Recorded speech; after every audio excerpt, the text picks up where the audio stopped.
Hey, Meow Adam. Look who it Hey, is. meow. Our good friend Rudyard. Hey, Rudyard, what's up? Yeah, Hola, ¿cómo the what estás? if all alt his guy. That's right. We're going to talk today about. Actually, I'm curious. I don't know what any of your take is on any of this Trump assassination stuff. Yeah, this is the best thing that you should ask me. Do you Yeah, have because anything? you were all like, we had that conversation about, like, is this going to cause more Yeah. instability, more civil war stuff? I know how much you love talking about that. Sitch, turn your mic down a little bit so I can Oh, measure Okay. you to say. this is something that I predicted 2 years ago, actually. And if you folks Mhm. want to watch the video that I released on Is America the New Rome? I predicted that Trump would get assassinated. And Well, that was a shit prediction. He didn't get assassinated. I don't think I don't think Trump's going to make it in the next 2 years. I think he's going to be dead. What? Oh my God. Yeah. No. But there's the attempted assassination, and I say that because there are four historic parallels I use for the coming conflict in America. Those four wars being the fall of the Roman Republic, the French Revolution, the English Civil War, the American Civil War. And so I'm constantly looking for synchronistic parallels between certain figures or historical trends, and I don't know what's going to happen in the future. The world is chaos, and as the future happens, I try to feed it into one of those pre-existing historical events. And one of the historical events is the Gracchi brothers, where the fall of the Roman Republic was a very comparable society to ours today, where Rome was this great globalized empire. And the ancient world had a lot more similarities to our society than we believe. It was a secular atheist society, a secular agnostic society. It had feminism. It was sexually degenerate. You had giant mega corporations who ran everything. You had very high inequality. A third of Rome's population were immigrants, most of whom were slaves. Like America, a third of our population is immigrants and their descendants. And and so there's a lot of parallels there. And Rome's middle class died. And from that came political polarization. And you had two parties in the Roman system, the optimates and the populares. And the optimates is Latin for the best, and the populares for the populars or the people. And the parallel, I used to get this wrong, and now I see it more so. I used to think that the Republicans were the optimates and the Democrats were the populares, but I see it's the opposite now. And I don't know if it was predetermined whichever party would fit into which one, but the populares became a populist party, are based around making Rome great again and reviving the dead Roman middle class, breaking up the giant mega corporations, getting rid of slave labor. Well, the optimates were the Roman deep state, and a lot of the wars in the Roman Civil War were fought in Albania and Greece because, like the Democrats, the optimates had support in Rome's allies, like Greece and Turkey in those areas, and so uh, and so you had this deep state with foreign allies, and the Roman deep state under the Optimates, they didn't like the Gracchis, where the Gracchis were, and this is around 100 BC, they were wealthy tycoons who built a platform about rebuilding the Roman middle class and making Rome a middle class great country again, and prioritizing Italian interests over colonial interests. So first of all, the Roman oligarchs tried the Gracchis for being they tried the Gracchis for attempting to become dictators and breaking Roman democracy. When that failed and the Gracchis kept winning, they had them assassinated. So I saw this parallel 2 years ago, and I thought it would hit the same end logic between Trump and the Gracchis. Hmm. Why are you laughing about that, Adam? I put a blunt on Rudyard while I was saying all that. Oh, how dare you? Bruh, isn't that Bruh. what Vouch says? Like Vouch says, my source is my crack pipe. Bruh. Yes. Bruh. Okay. But so do you, interesting. So do you think, like, if Trump was taken out, what do you think the response would be to that? So the right has no ideological unity at this point, and so there's Hmm. no unification factor besides Trump, which is for conservatives why I tell them to follow Trump because no one else can replace Trump. Right. And when Trump dies, uh, then it's the flood where you have all these dozen different and I think The divisions inside the right are comparable to, you look at like Syria, and Syria has all these factions of Sunnis and Shias killing each other. I think it's something comparable inside American politics. We just don't think about it. And so if we have a war, as I predict, and then Trump dies, the right splits into factionalism, and it's completely unclear what faction of the right wins. You go through a warring states period inside the right. Yeah, it is, and that's why it's kind of interesting to see. I can't really see what the future of the Republican Party will be when Trump is gone. And I guess now with the JD Vance pick, he's obviously going to position himself to be like to carry that torch, whatever that is, Yeah, the exactly. populist torch going forward. Um, what's your feelings on Vance, on JD Vance? So I am not educated enough to actually have a good opinion about this. This is what I told Adam before the show, where Mhm. I'm genuinely supportive of Vance because I've read his book on his childhood, and he's one of the few candidates who is cares about the issues normal Americans face, like declining wages, deindustrialization, drug abuse, social breakdown. He's like the only candidate I know who talks about that stuff. And he's also a Rust Belter, and I'm from the Rust Belt. And I've repeatedly said the most important issue for me is deindustrialization. And Mhm. so you almost never hear candidates talk about deindustrialization. And he's also technologically advanced, where he used to work with Peter Thiel in the tech industry, and he does venture capital, and no one in the government knows about technology. And so I think you need to have candidates who understand what's going on, because when you have a 75-year-old senator, they don't know how to regulate a Twitter, they don't know how to regulate the Facebook, and so I think he's got a lot of positive traits that I rarely see from other. He also grew up in poverty, and Mhm. he has a lot of positive traits that I don't see from a lot of the other choices. Well, it's weird because I don't know super a lot about him yet anyway. I'm sure we're all going to learn more coming as the election gets closer, but it just seems like a weird choice to me because usually, the president, they're trying to pick a VP who's going to get them more votes, get them something in the election. And with him, it's like, okay, so the populist people that would like Vance, or even the dissident right people that would like Vance, they're all going to presumably vote for Trump anyway. I No, don't think he's you're really missing picking up. something. You don't think so? You think he's going Yeah, to pick what up you're from that? missing is that a majority of the swing votes are in the Rust Belt, Pennsylvania, Hmm. Ohio, Michigan, and those are the big heavy hitter states. And you've It's got like just a Wisconsin. location depend like he's a fellow Rust Yes. Belter So thing. he's Okay. from Ohio, and I felt a lot of kinship with him from Ohio Hmm. because as a Pennsylvanian, if you're from the Rust Belt, it's such a huge thing. Where growing up in Pennsylvania, like half of Philadelphia is uninhabitable. You just die if you go there. Like so many cities in Pennsylvania, like I was walking in Morgantown, Pennsylvania, and across the entire street, only two shops were open. I walked into one of the restaurants, and the waitress said, "We only have these three kinds of burgers left. We're broke as hell. We can't even buy buns." And Jeez. that's not uncommon. In Pennsylvania, it's just been completely ravaged. You go up to Scranton, you go up to the middle of the state, and it's just depressing. And growing up in Pennsylvania, it was kind of this all-encompassing thing. And so people joke that my entire political axis is based off the Rust Belt because what happened was that various politicians had said that the promise that we were told was that we're going to send these jobs off to Mexico and China, and then we'll have coding jobs that the government will provide jobs training programs for the people who were knocked out by this. And when the Rust Belt left, it literally killed everything. Like there's no other stuff there. And Hmm. what happened then is that the government never provided any of those aid programs or anything like that to make up for the loss. And so what you saw instead was mass depopulation, where Philadelphia today has less people than it did in the year 1950. And so this is a simmering resentment. And I was a teenager, I was like 14, but I knew that someone like Trump would show up because the Rust Belt is a population larger than Germany's. And so you have this huge area that I could tell got screwed over.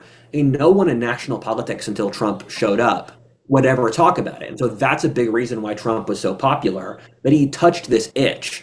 And one of the things I liked about Vance, or like about Vance, is that he is a Rust Belt candidate.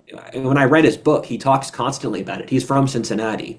And you will never find a candidate who talks about it. And for that part of the country, it's an intensely resentful area at being just left alone. And so Hmm. even having a candidate who you know is from there and cares about it, that's a plus because like I know Kamala Harris doesn't think of the Rust Belt at all. Like I know Mike Pence doesn't really either. And so I can see why he'd be a vote winner in my part of the Hmm. country. Yeah, no, that's a good point. And I think like as long as, and I think it's what we'll see going forward, that Vance is going to try to stick very heavily on the messaging around his sort of economic message, his economic populist message, Yeah, which has, been lost to both the Republicans and Democratic Party, because that is a very popular message. And yeah, that could definitely yeah, appeal to a lot of the area of the country you're talking about, a lot of the undecideds, a lot of the swing voters. yeah, I guess the problem that, or the pitfall that he'd have to continually avoid is, I don't know how much his social conservative message would be as popular with the undecideds or the swing votes. And then when the media starts, prying into are you a monarchist? Why yeah, associated with Curtis Yarvin? And and then also when they bring up the January 6th stuff, and it's like he kind of flubbed his answer about whether he yeah. would throw out the votes. So he's going to kind of, I think what we're going to see is he's going to keep trying to pivot away from all that stuff and just be like, no, I just want to talk about the economic stuff.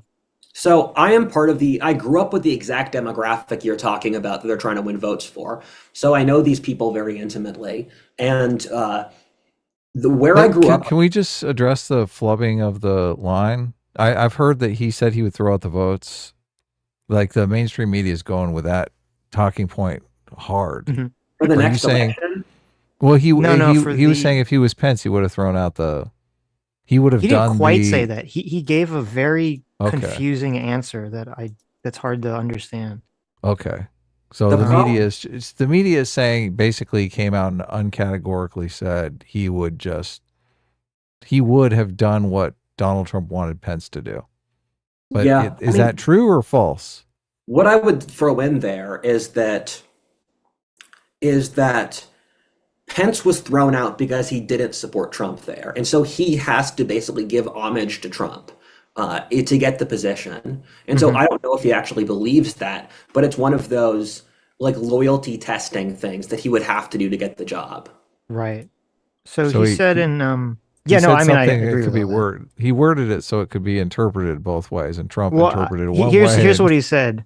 He was asked directly on ABC News whether he would throw out the vote, and he didn't give a direct answer. He said, if I had been vice president, I would have told the states like Pennsylvania, Georgia, and so many others that we needed to have multiple slates of electors. And I think the US Congress should have fought over it from there. That is a legitimate way to deal with an election that a lot of folks, including me, think had a lot of problems. I don't I think know what that means I when he think says it like that's that. Yeah, I think that's, I'm going to throw in a couple things. The first is that coming from Pennsylvania, the issue there is that Pennsylvania is really two states. You have Pennsyltucky, which is basically Texas. The nickname's Pennsyltucky, or Hmm. the joke is Philly, Pittsburgh, Alabama. And so you have that middle of the state, and then you have Pittsburgh and Philly, which are both plurality black. And then the middle of the state's 90+% white. And so you have two areas that are culturally not very connected. And so all of Pennsylvanian politics is the attempt to basically get stuff from two intractable factions that hate each other. And so the Republicans in Pennsylvania constantly try to starve the city of funding. The Democrats constantly try to get around the middle of the state, and then the suburbs tilt to whoever wins. And so the area I grew up in was on the edge of Pennsylvania and the suburbs. And so I was right in that area. And um, I'm just going to throw this out. I'm not going to trust the results of the next election because neither side has an incentive to be fair because both sides have already disputed the results of the election, and thus if you do that, you if you know the other side will dispute your results, then you don't actually have an incentive to be fair, because no matter what you do, the other side will say that what you did was wrong. So why not just break the rules? And knowing Philadelphia, an ironic thing is that Philadelphia is effectively a monarchy where the Doherty Electricians Union has all the power, where the the Electricians Union, they have bands of people who they maintain power over the city, where they determine who gets elected. They have bands of people who, in Philadelphia, different powerful forces will have bands of people who beat up their enemies physically. And so if you look at the top 10 donors of the Democratic Party, of the top 10, the only city is the city of Philadelphia, and the only union is the Philadelphia Electricians Union. And so what happens is the Electricians Union determines who gets in power, and then they send the money to the Democratic Party so that no one prosecutes Philadelphia for corruption. And so Philadelphia is it's of the top 10 cities in America, I think it's the most corrupt. And so I don't really trust results that come out of that city, because it's already a place that has a reputation. It's the kind of place where if they cooked the books, they would feel negative remorse. Sure. And I understand like the logic that you were putting forward, but I think we still have to, when the election comes, we just have to look at the results and then look at the claims of fraud before we just simply, like, I think it's fine to say, okay, we can go into the election and be like suspect, but obviously that's not like, people aren't going to look at this from a rational perspective. They're not going to say, okay, let me look and adjudicate all the various claims of fraud. They're just going to say, oh, did my guy win? If he didn't, fraud. Like, that's just going to be like the main way people view this election coming forward. Yeah.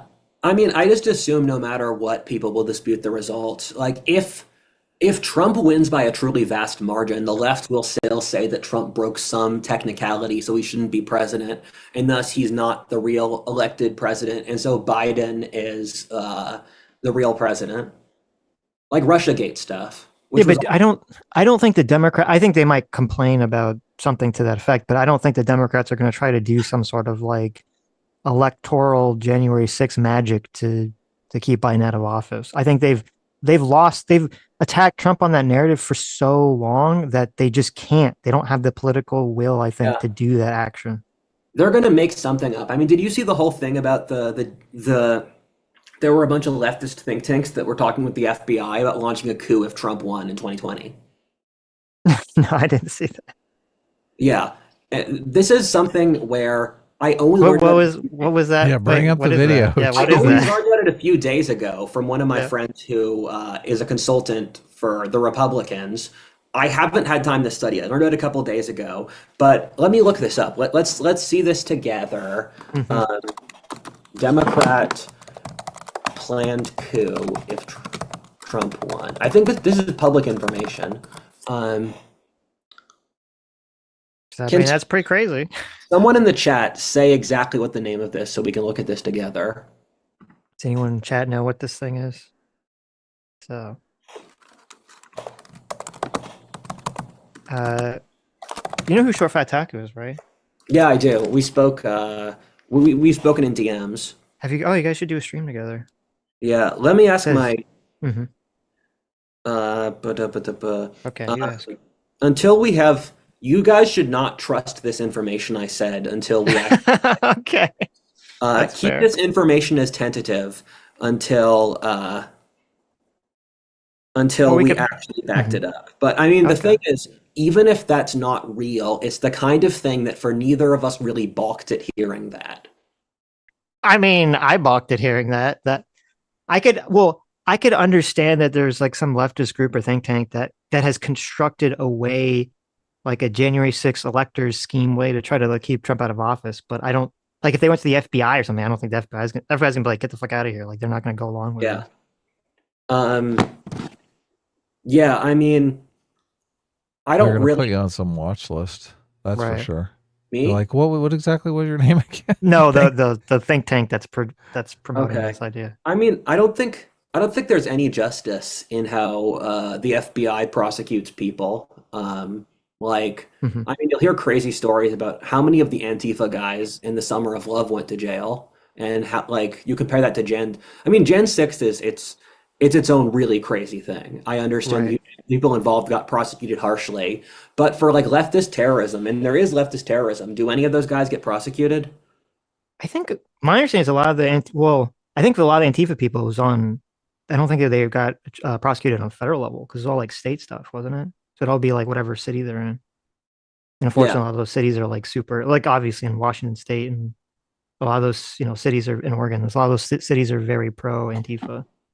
Yeah, yeah. I mean, I heard this really crazy story about in Germany, there were a bunch of Muslim men raped a young German woman, a Hmm. teenage girl, and then they got off scot-free. And then a lady who commented a bad thing about that, then she got prosecuted for hate speech. Yeah, I heard that story. I think I kind of vaguely glanced at it. The woman got like I forget she made some comment.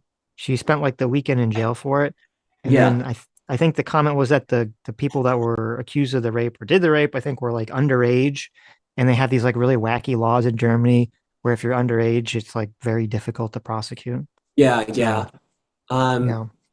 But to the point I was trying to convey earlier, where Vance would appeal to Rust Belt voters because, like, where I grew up, it tilts two-thirds conservative, and if you're a conservative there, you'll say things like, I'm an old school Democrat, I'm a constitutionalist, I'm a Right. libertarian, I'm a freedom Right. lover." All those things that are kind of couched terms for I vote red, but I don't want to identify with Bible Belt people. And so Hmm. that demographic, they're anti-abortion, where Roe v. Wade was a big reason that the red wave of 2022 didn't happen.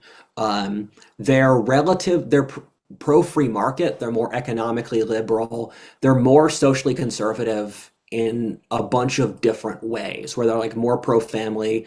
Anti-white plays very badly in that area because it's 90% white. So you can't really push an anti-white You said they're agenda. more economically libertarian?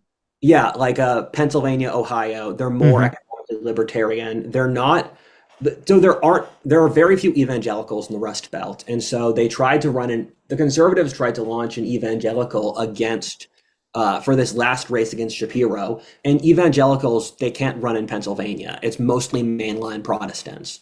Like we're growing up, majority of people I knew were mainline Protestants, basically very few evangelicals. And so the conservatives will often try to push Bible Belt agendas in the Rust Belt, and then just the cultural distinction is too much. And Hmm. so, like growing up, the reason that Vance is not economically libertarian, though. he's Obviously. No. populist, I don't Yeah. think the region cares that much about economics, though. Like coming from Pennsylvania, I can't Well, imagine. I think the reason he picked him was because he's like his working class bona Yeah, fides are like off exactly. the charts. Like that's the reason to pick him. Yeah, they would care much more about that than the economic politics. Like I The can't remember. working class is less likely to vote party affiliation and more likely to vote for whoever's going to step up for their interests. And like both parties have been stepping all over the working class interests for so long. It's like an easy win here. Exactly. Yeah. Agreed. I think that's more so the logic going on than anything relating to economics or that stuff, where they want a Rust Belt working class person for Hmm. just like ethnic nepotistic reasons. So it's just like an identity politics choice, essentially. I mean, if I'm being completely blunt, a reason I like him, there's a couple of reasons I like him, but one of them is the regional ethnic thing. We're Right. same region of the country, pretty close ethnicity.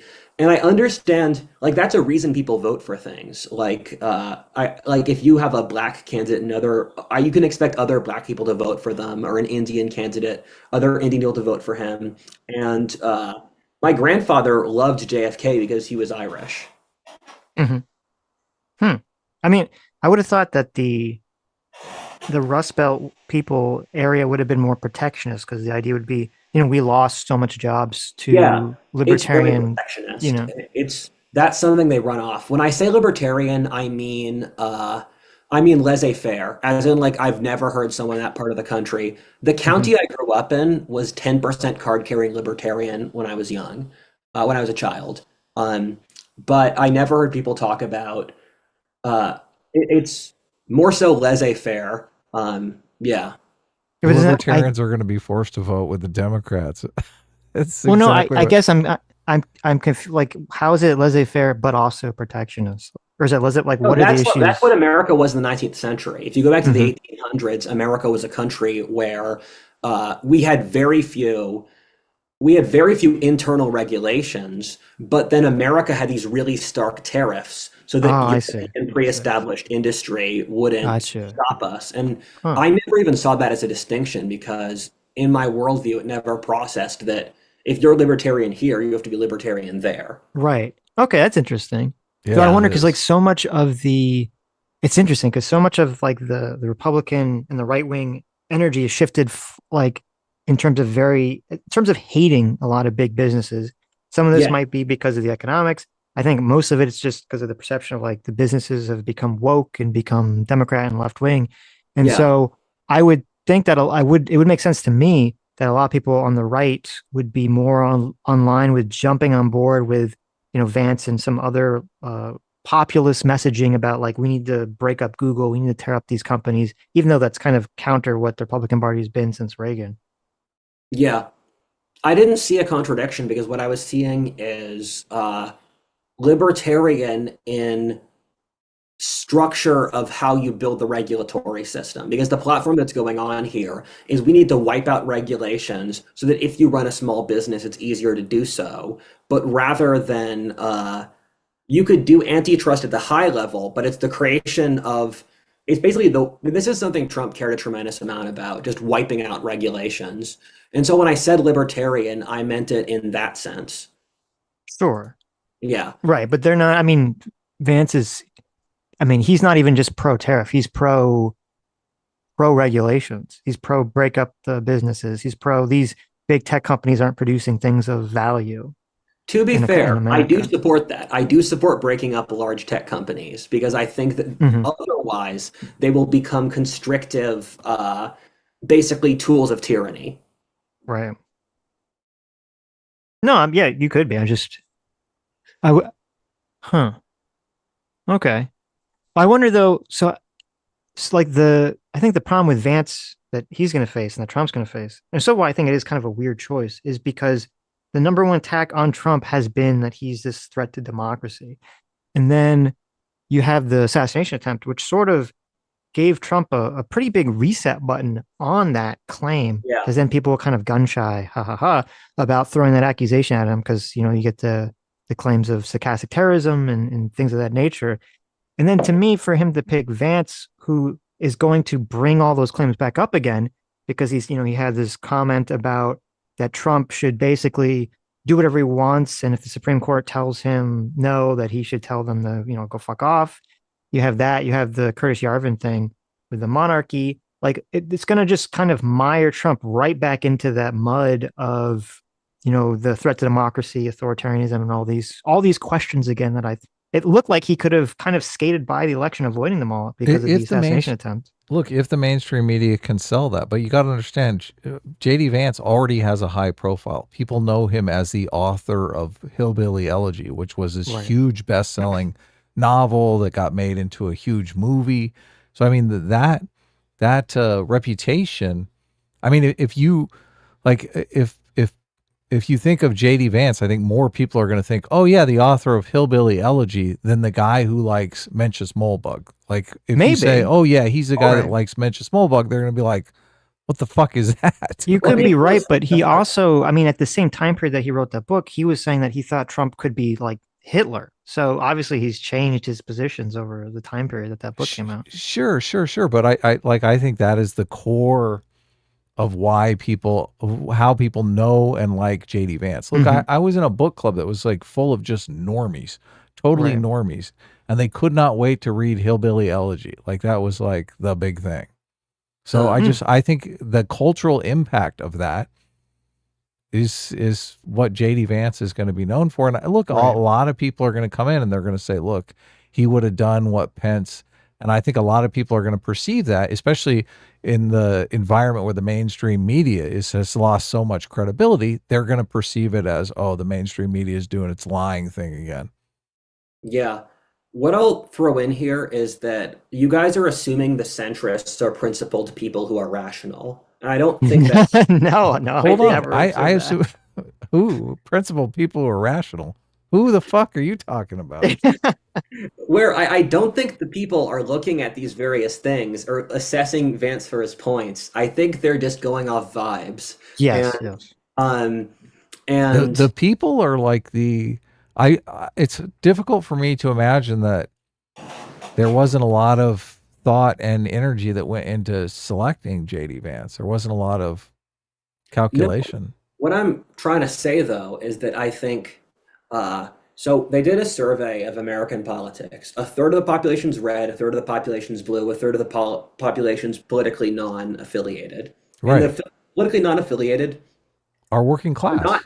they're not centrist. They're mostly stupid, and they tend to not have interests in things. They tend to watch the Kardashians. They tend to be like one voter issues, and they tend to Hmm. go off vibes.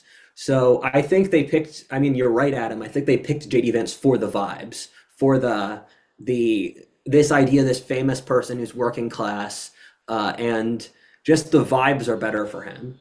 I think the working class are is a gettable constituency that is not party bound, especially in this day and age. I think the Democratic Party has kind of thrown the working class away, walked all over them. And Yes. the Republicans, they haven't been for the working class because traditionally they've been for, the employers, the big business, the people who Yeah. employ the working class. But I think, look, in the fact that they had that Steve Teamsters guy speak at the Republican National Convention, I mean, that totally goes in line with Yeah, with the definitely. JD Vance pick. Yeah, I agree Yeah. with you guys here. And what I'd also throw in is that racial agendas have really turned the Rust Belt off from leftism. Because the people who make these sorts of things are in New York City or California, Yes. which are multiracial societies. But for the Rust Belt, you have inner cities. And then outside of the inner cities, it's 90% white. And so it's weird to push it's weird to push stuff like that when you're looking at national demographics where black people are 13% of the total, but in certain areas they're like 1%. And it's weird to be like, we should build our society around black people. And you're like, what black people? Right. Hmm. Hmm. Yeah, no, I mean, I agree that I think most people that are undecided, I think most people in general kind of just vote based on vibe altogether. And yeah, like that's what's going to be the conflict here is it the working class vibe and then the is he a monarchist vibe or is he a threat to We'll get democracy him vibe votes. that the media is going to throw out there. And then the question now the media might have lost all their capital with people because the all-time low trust in the media nowadays, so it might not make a difference. But that's going to be the conflict. I guess we'll find out coming the election, whether it actually Yes. helps or hurts Trump going forward. Mencius Moldbug will get him votes because anyone who knows what Mencius Moldbug is far right enough to appreciate it. Where people on the left or normies don't even know who Mencius Moldbug Hmm. is. And the only people who know him are people on the hard right. And I know Mencius Moldbug actually. And like if I know lots of people who support Mencius Moldbug, and I'm not a monarchist, but I don't see them as lesser. He's become a normalized figure inside the right. Right. And like saying you like Mencius Moldbug is no longer risque. And you can say it without thinking you're a monarchist. It's like he's like the cool thinker. Um, and so when Mencius Moldbug goes to a party, people are like, oh my God, he's there. And so I think that's a vote winner because he is someone where the demographic people who knows who he is are people who would appreciate that and no one else knows or cares. And I think the media, as Adam said, lost a lot of its sting. So if the media says he's a fascist monarchist, that just means nothing. Right. The age Well, it's thing is going definitely to gonna. help him a lot too, because Vance is like 38, and Yeah. especially standing next to Joe Biden. I mean, he's going to get massive youth vote Yeah. with such a young And pick. So did you guys know that a big angle for JD Vance is Scots Irish pride? No. no, Oh, that's funny because that's the number one thing I see him as. For me, my first recognition for him is Scots Irish, where in Hillbilly Elegy, it's supposed to be a tale of the Scots Irish in America, where the Scots Irish are a demographic in the Rust Belt, in Appalachia, in the South, and they're a group of British Americans they're very poor, they're very they have drug issues, they have family issues. It's like Appalachia. They're in bad shape. And so I read Hillbilly Elegy for the Scots-Irish stuff because it was a culture. I'm not Scots-Irish, but I'm the closest thing you could possibly be while not being Scots-Irish. And so I was reading about him for the Scots-Irish stuff, and I assumed that they were picking him as some kind of ethnic vote, because the reason the book got popular was he was like representing this hillbilly demographic. And they're a decisive vote in Ohio, Indiana, Pennsylvania, Kentucky, whatever. Mhm. Yep. It is disturbing to me that if Yarvin's now like considered not a mark, if you're like, oh, Oh, I'm no, a big Yarvin's Yarvin fan. It's like, oh, there's way worse. There's way scarier thinkers than Yarvin. well, obviously, but it's still pretty, in our amazing democracy slash constitutional republic, kind of frown Yeah. upon the monarchists. So Yeah, so it's funny. I was talking to a friend who's a libertarian, and he said, "Do you like the JD Vance pick?" And he said, feel like his populist economics are I don't like how populist his economics are." Then I told my Twitter about this, and my Twitter said he's a traitor because he did race mixing, and he's a traitor JD because Vance he's being is? rich and being Yeah, in technology. his wife is Indian. Yeah, Did yeah. you know He that, said Sitch? I did know that, yeah. Yeah, Yeah. he said that he's a traitor because he left the Rust Belt and he did race mixing and he works with Peter Thiel. And so it's just the duality of man that I associate with people who are like, he's not libertarian enough, he's too conservative, and he's a traitor. Yeah, well, I mean, you can be socially conservative in many ways that has nothing to do with racism. So like people, I guess, can't wrap their mind around that. No, but if you do race mixing, it's a political statement that you're not hard right. Because if you were Right. hard right, you would not be doing race mixing. Sure, sure, but he's not. Well, hard right is a very like nebulous category as to what exactly According that to means. Vaush, I am. Right. Are you Well, there saying go. hard right But is racist, basically? I mean, we always That's get totally shit obvious. Of course when it's we call hard right racist. When we even place racism on the left right spectrum, people get pissed at us.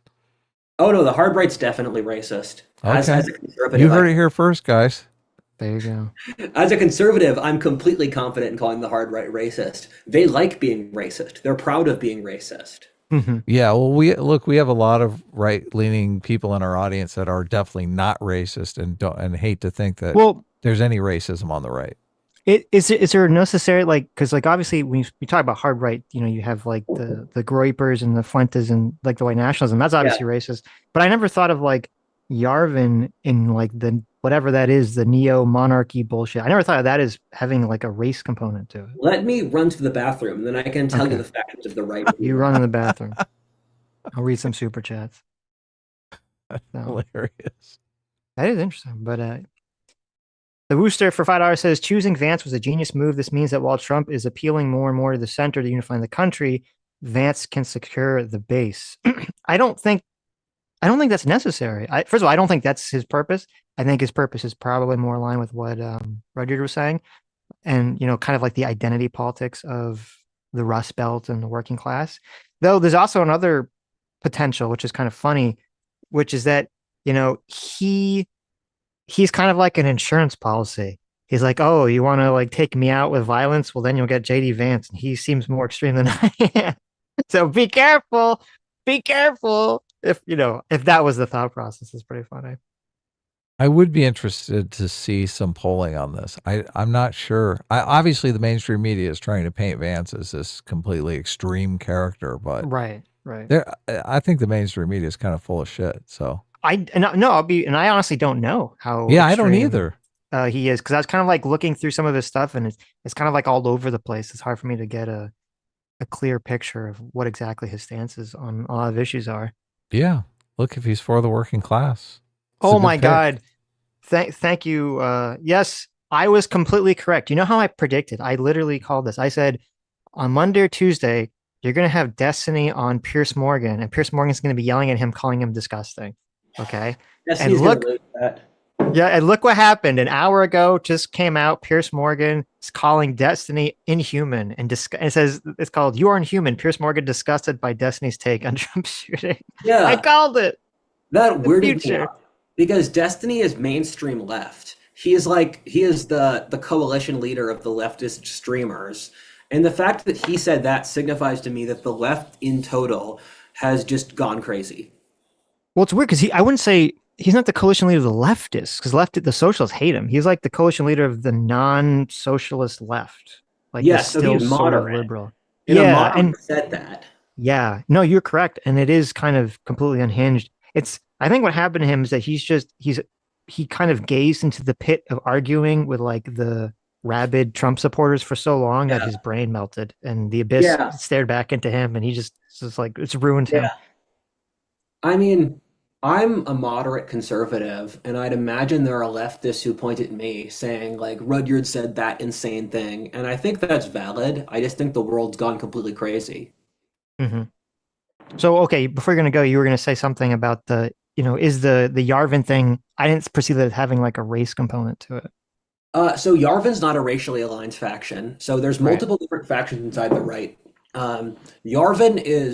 Yarvin's been blacklisted by the rest for he's been blacklisted by the rest for being Jewish. And so Nick Fuentes and Yarvin have enormous beef. Nick Fuentes hates Bronze Age Pervert and Yarvin because they're Hmm. Jewish. That's Um, hilarious. and um, and so the Groypers are a faction, and Nick Fuentes is their leader, and they have absolutely fanatical loyalty. And ironically, they're like half Hispanic. There's a very disproportionate amount of the white nationalists in the right are not white. And so they are anti-Semitic, and that's their biggest thing. And so if Nick Fuentes were to be a Fed, he would be doing what he is doing now in targeting Bronze Age Pervert and Mencius Moldbug, who are the smartest thinkers. And he, a very disproportionate amount of the thinkers in the right are either Jewish or gay, which I find ironic. Uh, where Bronze Age Pervert, do you guys know what Bronze Age Pervert is? No. I'm Oh, vaguely really? familiar. Bronze Age Pervert is one of the more popular right-wing thinkers, and he wrote a book called Bronze Age Mindset. And he is half Romanian, half Jewish, and he calls himself an aspiring nudist bodybuilder. And he wrote a book about a Nietzschean analysis of classical culture. And it's very strangely written. It's hard to convey. I think he's definitely one of the sharpest thinkers on the right. He's very intelligent, developed a lot of interesting ideas, and he creates this very classical Nietzschean worldview of you should be a manly barbarian warrior and just take what you want. The problem is he doesn't actually have prescriptions on how to deal with the real world. Where I mean, when you're named Bronze Age Pervert, it's difficult because you're not positioning yourself as a realistic figure. And for Right. example, Bronze Age Pervert doesn't talk at all about the issues in modern society. He has no solution for the Democrats or population growth. He's just like, you should lift and be a Chad and impregnate Hmm. women in the third world. Um, but I Sounds think Jesus. awful. Oh in the well, kernel sorry. of his ideas is intelligence that I think inside, I'm worried at the rise of a leader on the hard right because Nick Fuentes and Bronze Age Pervert have both positioned themselves as memes. But what happens when someone shows up with those ideas and that fanatical base built up on resentment? That's not a meme, and you just need to have one person show up. Um, and and so you have the joke is that you have the Nietzscheans and you have the Christians. And on right wing Twitter, they're like, which of these are you? Uh, I'm shoved into the Christian category. And so you've got the Groypers, and the Groypers are at war with the Bronze Age Pervert people. And because Bronze Age Pervert's Jewish, and I wouldn't really put Mencius Moldbug and Bronze Age Pervert in the same category, but who I think a lot of people do both of them. And Mencius Moldbug has become kind of a mainstream right-wing figure. Saying you're into Mencius Moldbug, it's not controversial anymore. He's one of the most respected thinkers on the right today. Um, and he's part of, I don't really know of anyone else in his faction. He is a monarchist. And so he's the founder of the illiberal right. And whatchamacallit again, Bronze Age Pervert's very much not liberal. And he wrote a book about the rise of eugenics in ancient Greece. And he said eugenics created Greek philosophy through the breeding of the nobility of higher intelligence. And then that allowed the rise of Western philosophy. We were creating a genetically intelligent caste. Um, And that book was a bestseller on the right. So Okay. you have Bronze Age pervert types, the Right. Groypers. Then you have hardcore Christians. And I didn't think Christian nationalists were real until because I thought the left invented Christian nationalists. And then what happened is the left did do that. And then in the process of inventing them, Christian nationalists became a real thing. And What do you mean uh, the left invented them? so the left invented because I know people who are Christians, I know people who are Christian nationalists, Hmm. but I don't know anyone who is a Christian nationalist. The left invented the term Christian nationalist to be a descriptor of what Trump's ideology was. The problem is that Trump doesn't actually have an ideology. There is no underlying ideological theory to what he does. And so the left invented Christian nationalist as this blanket term for something that didn't really exist. The irony, though, is that everything the left says about the right becomes to oppose the left. So Christian nationalists developed as this, and all of the Nazis, all the insane fascist people, they are those things to piss off the left because they hate the left so much they'd rather be Nazis or fascists than be on the left. Hmm. And so Christian nationalists formed as an ideological group uh, in opposition to the left. And there aren't that many. I don't really know of any Christian fundamentalist thinkers in that it's a big demographic and it's predominant in the Bible Belt. But they kind of they've got their own institution where like Liberty College or they have like micro celebrities. Bible Belt America has its own social community that's independent from the rest of the country, which is something a lot of people don't realize. They have their own micro celebrities, they have their own colleges, they go on vacation to a certain area, they have certain celebrities they follow. And so you've got a Nietzschean side, you've got a Christian side, you have the Nazi side. I would be part of the Petersonian faction, and this faction doesn't really. The Petersonians are a combination of symbolic Christianity with Jungianism. That's with science as well. We are frequently called cucks by the other right-wing factions and Jew lovers as well, where both Peterson and I, not to put us in the same category, have received the largest amount of criticism for not being anti-Semitic. The thing that Peterson and I both get crapped on the most is for not explicitly being anti-Semitic. And anti-Semitism is But such do a, you love Jewish people though? That's the question. of course I do. I love you, Sitch. There you go. Thank you. Thank you. But yeah, so anti-Semitism is a big force on the right, and it's getting bigger. And not you get bullied for not being anti-Semitic. It's like being anti-Semitic is becoming the mainstream opinion, and so you have the libertarian right and the economic libertarian right. Um, I think they're politically homeless, like guys who are like, I just want. I mean, the thing is, all of the factions of the right mentioned, none of them are socialist. I think if the Nazis or the Nietzscheans won, they'd create an economically liberal conservative system. And I like to say that the two factions of the right that I'm worried about are Darwinists and Christians, and each of them have a natural endpoint that is foolish. For the Darwinists, it's sociopathy. For the Christians, it's delusion. So the reason I wrote the manifesto was to combine Darwinism and Christianity to counteract the weaknesses of each side. When you say that you're talking about like you're worried about a Christian fundamentalist movement So taking over the the party? right, as of now, is a place of chaos, and it's a Hmm. place of indeterminacy, where no one knows what the new right's going to be. Most Right. conservatives don't even know what they believe. It's a completely chaotic movement. People are just pissed off at the left. They have no idea what grounds them to the world or anything like that. And so the question you ask yourself is what's next? And I think we are in a uniquely historic moment inside the development of the right, where events over the next 2 years will determine what the new right looks like. But that's up for grabs. It could be Darwinist, like the Nazis or the Nietzscheans, or it could be Christian. My preference would be to counteract the weaknesses of both philosophies and incorporate their strengths, which is something I think Peterson tried that, but Peterson didn't fully live through the logic of his philosophy. What do you mean specifically when you say like Darwinism? The belief that might makes right, and thus you should be as strong as possible as a form of goodness in of Hmm. itself.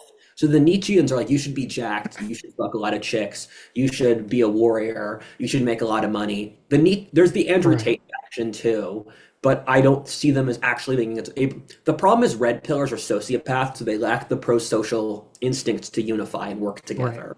Well, Um, like I see, because like the Christian coalition still has a lot of, they have a lot of institutional power in the existing Republican Party, yeah, where the Darwinist, I mean, that's like all internet stuff. They don't really yeah, seem to have their hooks exactly. in anything. Yeah.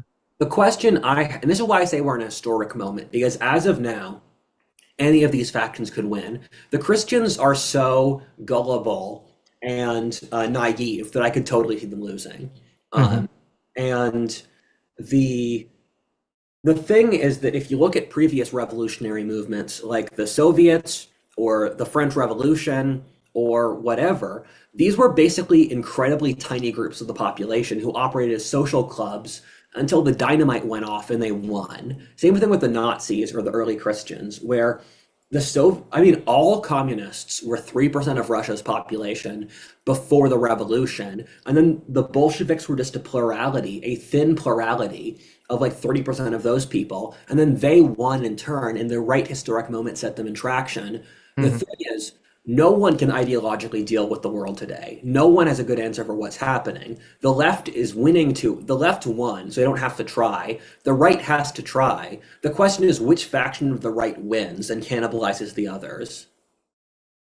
Do you see any like future way that like it's because it sounds like so much of what's going on with the right currently is a reaction to Yes. socialism, wokeness, and all this garbage that's kind of like spewing in from the left.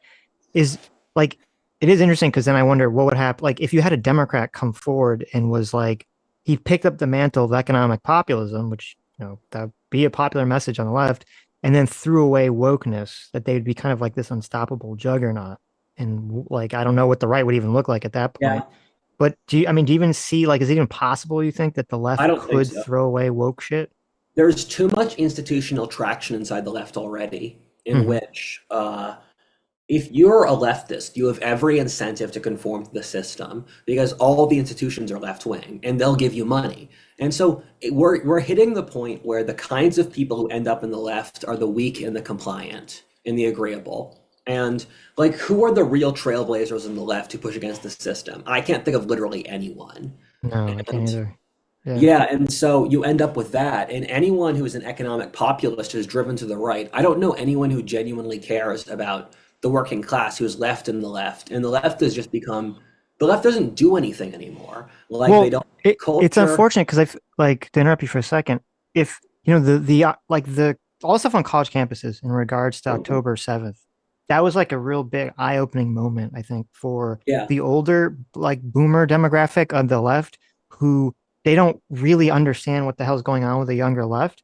But unfortunately, like because of Trump, like that just sucks so much of the energy and the fear that they don't want to go after their own side because they're like, well, we can't, we have to be strong to fight Donald Trump. yeah. The left are enablers of their own people. There's no point where the left has held their own people to a standard. Like, look at Yeah, Hassan buying his $2 million house. Look at Vaush being a pedo. The right. leftists don't call each other out because in their logic, as long as it pushes the revolution, they're in the right. And so Well, there's no accountability. it's weird because like if you're on the left and you come out against something woke, then they'll rip you apart. But if, as Yeah. long as you say the right things, whatever you do in your personal life doesn't matter. But Yeah. I don't think that's just like a left thing. I think that's anyone. I mean, obviously Donald Yeah. Trump doesn't live according to right-wing philosophy. Tucker Carlson, says he thought Donald Trump was a demon and no one gives a shit because he's good at like messaging. Yeah. So Yeah. It's hilarious that uh I mean people are just stupid. Our politics are stupid. If you expect them to be intelligent, you can't expect politics to be smart. no, Um no, it's and sad. Yeah, it's very sad.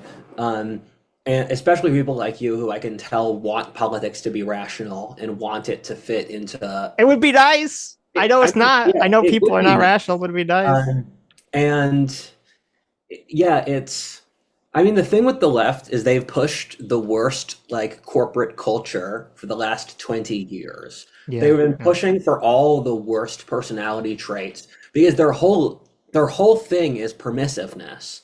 It's If you're part of our crew, you can be a complete degenerate and we will never judge you. But that creates a horrible culture. And I've compared it to, imagine it's the Trojan War. And then you and your buddies have stormed a beach and you've raided the village. And then you set up your tables, you start feasting and drinking. And then another crew finds you past midnight. You're all blackout drunk. That's what happened to the left. The left, in their victory, has overindulged themselves and become degenerate. Mhm. I mean, the left needs a Donald Trump like character, as long as like Dude, an anti-woke Donald Trump like but they character. hate masculinity. They'd never get that guy because I having think they that could. I prowess is toxic masculinity. I understand what you're saying. I get exactly what you're saying, but I feel like there's this hidden faction of people that if you just had someone on the left who was like, listen, I'm anti-woke, we're going back to like the 80s, Democrat, or the economic populist Democrat of like the 70s, 60s. I think they would get so much support, but just there is no one that's like that has the balls to basically grab that position. So that would be someone like a Russell Brand, a shoe on head, whatever. That crew of people has already been dismissed by the left. The left has shot its dissenters already. And the problem is that if you're anti woke in any regard, you're just killed by the entire movement. If you Mhm. say, I don't believe in trans people, the left immediately detects you. And the left, it's just become hyper anxious, mentally ill, single women. Yeah, but I Uh, think so much of that is in reaction to Trump, and like whether Trump wins or loses, presumably he's going to be gone in 4 years. And well, I agree. We don't know I don't know what the fuck the Republican Party look like. I don't know what the fuck the Democrat Party's gonna look like either, because I think so much of their stuff is a reaction to Trump. Yeah, the people as you describe are the kinds of people who would vote for JD Vance. Um, Yeah, because yeah. the kinds of people who would be, the Republicans have done a really good job of changing their messaging for basically people who would be part of the Communist Party 100 years ago. We're against the elite, we're against corporations, we're against global The cosmos. Republicans are feeling for the commies. Yeah, no, I think like if you were a communist voter 100 years ago, you'd Hmm. be a MAGA today. Um, You could be right. You could be right. Yeah. Yeah, and so like those kinds of people, if you're the kind of people are what you describe, you'd be like a steel worker in Ohio. That is Hmm. a populist economic left. Right. The left views those people with contempt. And keep in mind, the left can't have any white male leadership. And if we're being completely blunt, the amount of high talent people who are white males is probably something like 90%. People who are political pioneers, um, who are Hmm. artisans, technological, creative, whatever pioneers. And if you're cutting out white men, you're cutting out your ability to innovate beyond just the tired prism of wokeness. Well, it's going to be funny.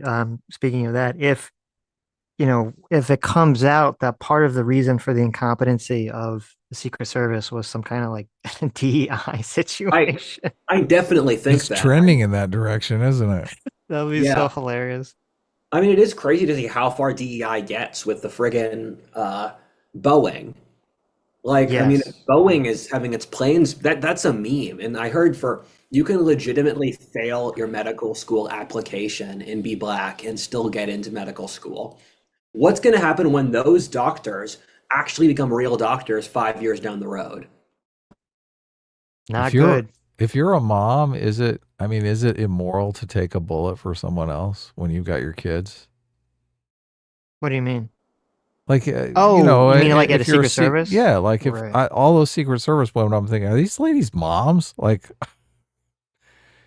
are they Why gonna is it okay go? for a Not with father, the birth man? rate. Why is it? Because the mother is like the nurturing one. Obviously, the father Oh, is just look men half shouldn't be disposable. How dare you? How half the dare you? fathers are like absentee fathers anyway, How right? dare you? Like You- a dad is nice. But Uh-huh. a dad is the backup parent, right? No, The terrible. Well, mom all is these like problems is the because of the fatherless homes. What are you talking about? oh, okay. Well, look, I agree. Two parents is the best case scenario, but I do think the question still stands. Like, is you've seen this meme of the one Secret Service agent that's like, she's like 10 feet away, like protecting the Yes, I president. know. She's so I short. mean, Yeah. Right. also, keeping things 1,000,000% real, women don't want to fight. I don't think Of course. I don't think even one woman out of 100 wants to be in combat. Yeah, but look, my question is she thinking about her kids? She's like, oh my God, I'm supposed to take a bullet for the president. What are my kids going to think? Like, I why is mean, she 5 feet away? I Look, mean, I jokingly said, well, look, women can catch bullets just as easily as men, but now I'm questioning that.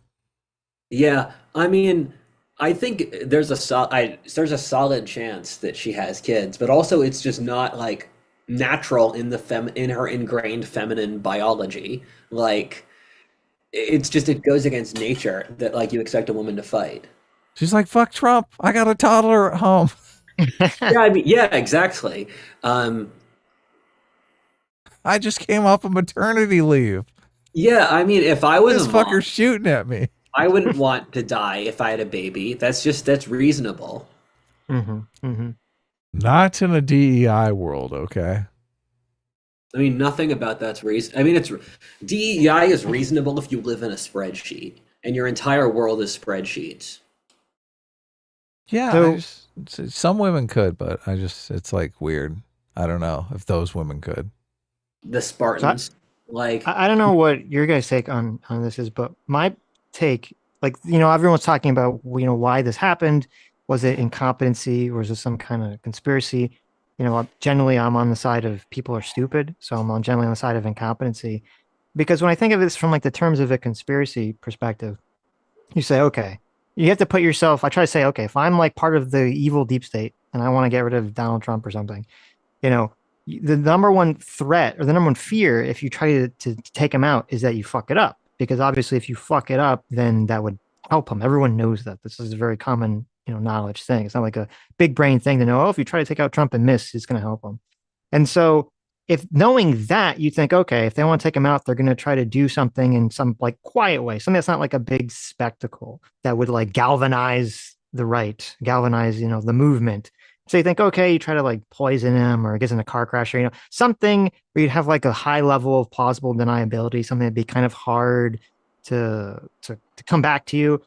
Not like, let's get some 20-year-old goblin man to like just like have this random guy like shoot him and hope he hits and that the Secret Service don't just take him out in like 0.3 seconds after he like misses the first shot. That just seems to be like the dumbest fucking way possible in I my want mind to, for like the deep state to try to like take out Donald Trump. I want to be explicitly clear. I reserve to have an opinion on whether or not this was the deep state. I don't know enough about this topic to state whether or not the deep state precipitated this. Mm-hmm. Uh, that being said, from what I've heard, the deep state's retarded. I've heard that they're actively horrible at carrying out any schemes, and it's done for basically parochial appointments in the deep state are done for parochial high school reasons by people who don't fundamentally understand what's going on, who make calculations off the emotional whims of their superiors. So it wouldn't surprise me at all if the deep state just completely messed it up. Because I mean, why is if the deep state's so good, why is Yeah. Cuba such a communist? Because well, there's either two possibilities. Either the deep state is just retarded, or there just isn't a deep state at all.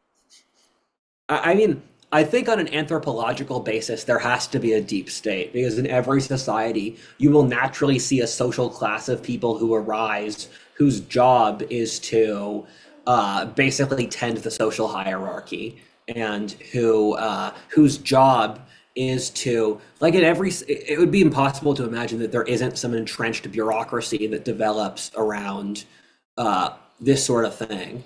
Well, I think we're talking about two different things. Like, is there a bunch of people who exist in like the bureaucratic halls of the government? Like, sure, I agree with, obviously, but do all those people, meet in a shadowy room somewhere to Oh, discuss like that's who not what really I mean. runs the country? Like, no, I don't think that's Oh, going no, on. that's not what I'm saying. When I Okay. say deep state, I mean a natural class interest that develops among the people who work on the apparatus of government, Hmm.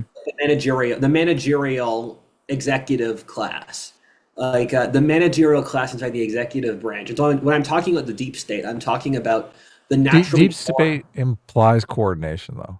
It does. Oh, I had never thought of it that way. I had thought of it as like because I'll talk to people and they'll be like various deep state interests would push for I might just be using the word wrong. I'm fair to say that. I can take the L here. But when I was saying the deep state, what I was trying to refer to is like this inherent social class, where when I say the deep state pushing against Trump, I mean that there's this social class of people who independently don't like Trump because he hurts their class interest, rather than there's some secret meeting in Arlington, Virginia every September 13th where they determine the entire government. Like, I don't think there's a shadow government. Right, right. Okay. Yeah, no. But do you think, I mean, I guess to me, it would be so, like, it'd be so wildly retarded, which I guess is possible, but it'd be so wildly retarded if this was like a conspiracy from some organization to take out Trump, to do it in this like ridiculous way, unless it's a group of people who don't really have any power. Because when people say like the deep state are behind or something, they're implying that the Secret Service was like in on this, that the Secret Service allowed this to happen. What I would say is that what I've found about organizations like this is that different aspects and different subcategories of person have different underlying logics that operate against the interest of the whole. And I said a lot of words there, but what I'm trying to say is in World War II, the Japanese Navy and the Japanese Army had different interests, and they would attack and declare war on different countries to spite the other.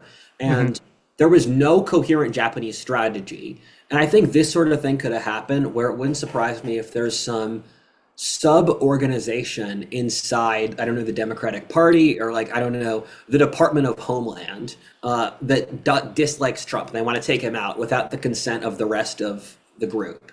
Right, right. And I could definitely see that. And the way this would make sense is, let's say, if I were to assassinate Trump, how I would do it is there's millions of people who have nothing to lose. And I would say, hey, kid, if you kill Trump, I'm going to wire you $1,000. If you're a poor 20-year-old, that's a lot of money. And then you happen to let him through.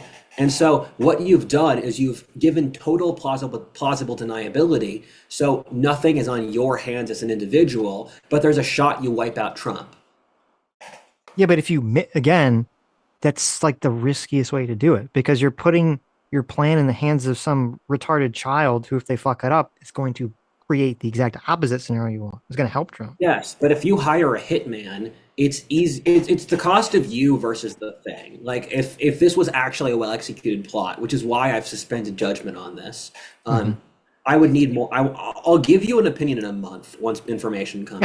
I mean, that's fair. Well, obviously, we should all wait to see what more information. If this is someone like some random sub-department of the executive branch, they don't have the time or energy to actually do this well. And also, if you hire a hitman has pre-existing connections, and it also implicates you. If you hire the hitman and you know he's a well-recognized hitman, then that would mean someone hired the hitman. When you get this stupid kid, what you've done is you have removed the implication that he was hired by someone. You can make it look like an independent actor. Yeah, I mean, I could be inclined to believe, obviously with more evidence, like theoretically, that there is some faction of some group in the government that concocted this harebrained scheme on its own.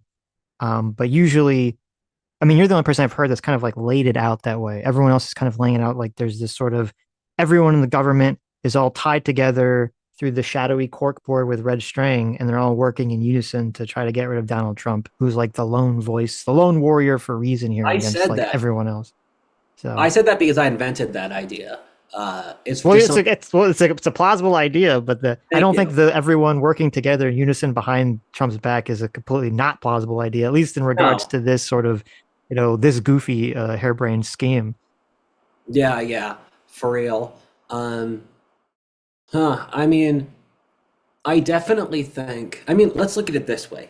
Destiny wanted Trump to die. If Destiny wants Trump to die, what are the people in power who are more hardcore leftists thinking now?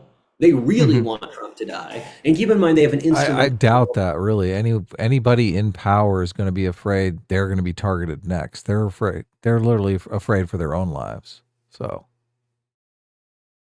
No, but they just hate Trump so much they want him dead. They want him dead, but they don't want him assassinated. Like, look, Biden, there would probably be an assassination attempt on Biden within 2 weeks if Trump was dead right now. Like I think that's highly likely. I think there would Yeah. be assassination attempts on lots of public figures. They're fucking terrified of that. Like they don't want that. Why do you think Yeah. they're all dialing down the rhetoric so quickly? They're like, "Holy shit, I'm going to be next." Huh, I hadn't thought of it that way. I mean, what I would say is it's probably the figure who would try to pull this off is someone who's removed from the public light. Like, again, Department of Homeland, someone like that. Or it's someone who's a political mastermind. Because I think in politics, there's probably 1,000 people who have a tremendous amount of power who we never hear about. And it's behind the scenes stuff. I could see someone making that kind of calculation. I mean, if you're in a position where there's no responsibility, because the left sees Trump as Hitler. And so if you're in a position where there's no responsibility for it, you could definitely rationalize to yourself why it's morally okay. Well, yeah, Mhm. okay. That's all aside of the security threat that Well, people in power are going to be afraid of. So, it's weird too with like Destiny specifically because right like before this happened, he was on a stream. I said this on Sunday. He was on a stream with Dan where they were, Dan was arguing that Biden should basically use the Supreme Court granted immunity to do anything possible under that, scheme under that power to prevent Trump from winning the presidency. And Destiny seemed to be saying that he thought that was a terrible idea. So it's weird to see sort of like a 180 after the fact where he's like, whatever. Like, fuck Trump. So one of my friends hit me up about the thing that I said. It was articles by Molly Ball. And so you guys can look it up, check it up on your own time. I think I was wrong, where she is a conservative, she's a leftist public figure, and she basically wrote scenarios that basically different kinds of like scenarios in case Trump won the election on Hmm. that sort of thing. So it's leftist NGO. Okay. I mean, Yeah. I definitely see that there's that people Yeah, doing there's. stuff I like think there's that. Yeah. definitely a conservative equivalent to that too. I mean, at this point, we've talked about the Civil War. I'm just going to see what happens. Like, once you've played your hand and played all the cards, you just have to see. Sorry, I need to keep the same metaphor. Once you throw the dice, you have to see what it rolls. How long do you think we have to like? How long does the next president have to be in a position of power? Do you think it's going to take for us to sort of see whether the country is going to fall apart or kind of everything's just going to remain stable? Months. I think by June 2025. Are you on edibles or something, Adam? no, I think it's funny that I don't think the country is going to fall apart. I think we're some distance from falling apart. I do think we're in the midst of a culture war. I think that culture Yeah. war is ultimately going to be won. I think it is probably going to be won by the conservatives. I think the conservatives are going to win the culture war. So, Yeah. but not these fringe factions that you're talking about. I don't think the racists are going to win the culture war. I think probably moderate conservatives are going to win the culture war. I hope that's true. I'd give an arm and a leg for Yeah. that. I think Matt Mhm. Walsh is going to be relegated to wait, the Matt dungeon Walsh is again. radical to you? Yeah, Matt Walsh is Oh, totally he's radical. moderate in my worldview. Like Oh, he people call is? Matt Walsh. Okay. Yeah, people call Matt Walsh like a cuck for being working for a Jew. Uh, they say that he's like a normie boomer con who doesn't understand the struggle.